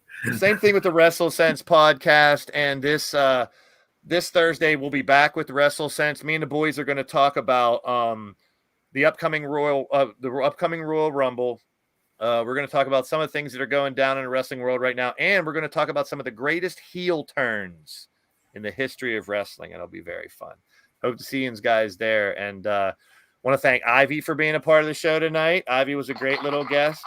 Seeing my brother in the live chat rocked, and my niece Alora, each and every one of you people that have been a part of this show to make it just a really fun almost 3 hours, to be honest with you. And Nacho, any final words to anybody out there about everything we talked about today? I'm not really saying you always seem to cover all the stuff I would want to say for final words. Like if you guys have anything you'd like to see us talk about, let one of us know, and I'm sure we'll find a way to do it. I like to refer to you as the expert. You got all the insight, you have the details, and you did just amazing tonight to try to fill in the gaps and explain. I've learned a lot. I mean, I always learn shit from you too, and I appreciate that. Some of the backstory, some of the reasoning behind some of these cartoons or games and movies and video games especially, and the toy lines, man. We got a lot we can cover. So for now, folks, see you in my streams. Thank you, Nacho, and everybody in the live chat. Join the Legion of Dork, people. We'll be here, and we'll see you around soon. Take care, everybody.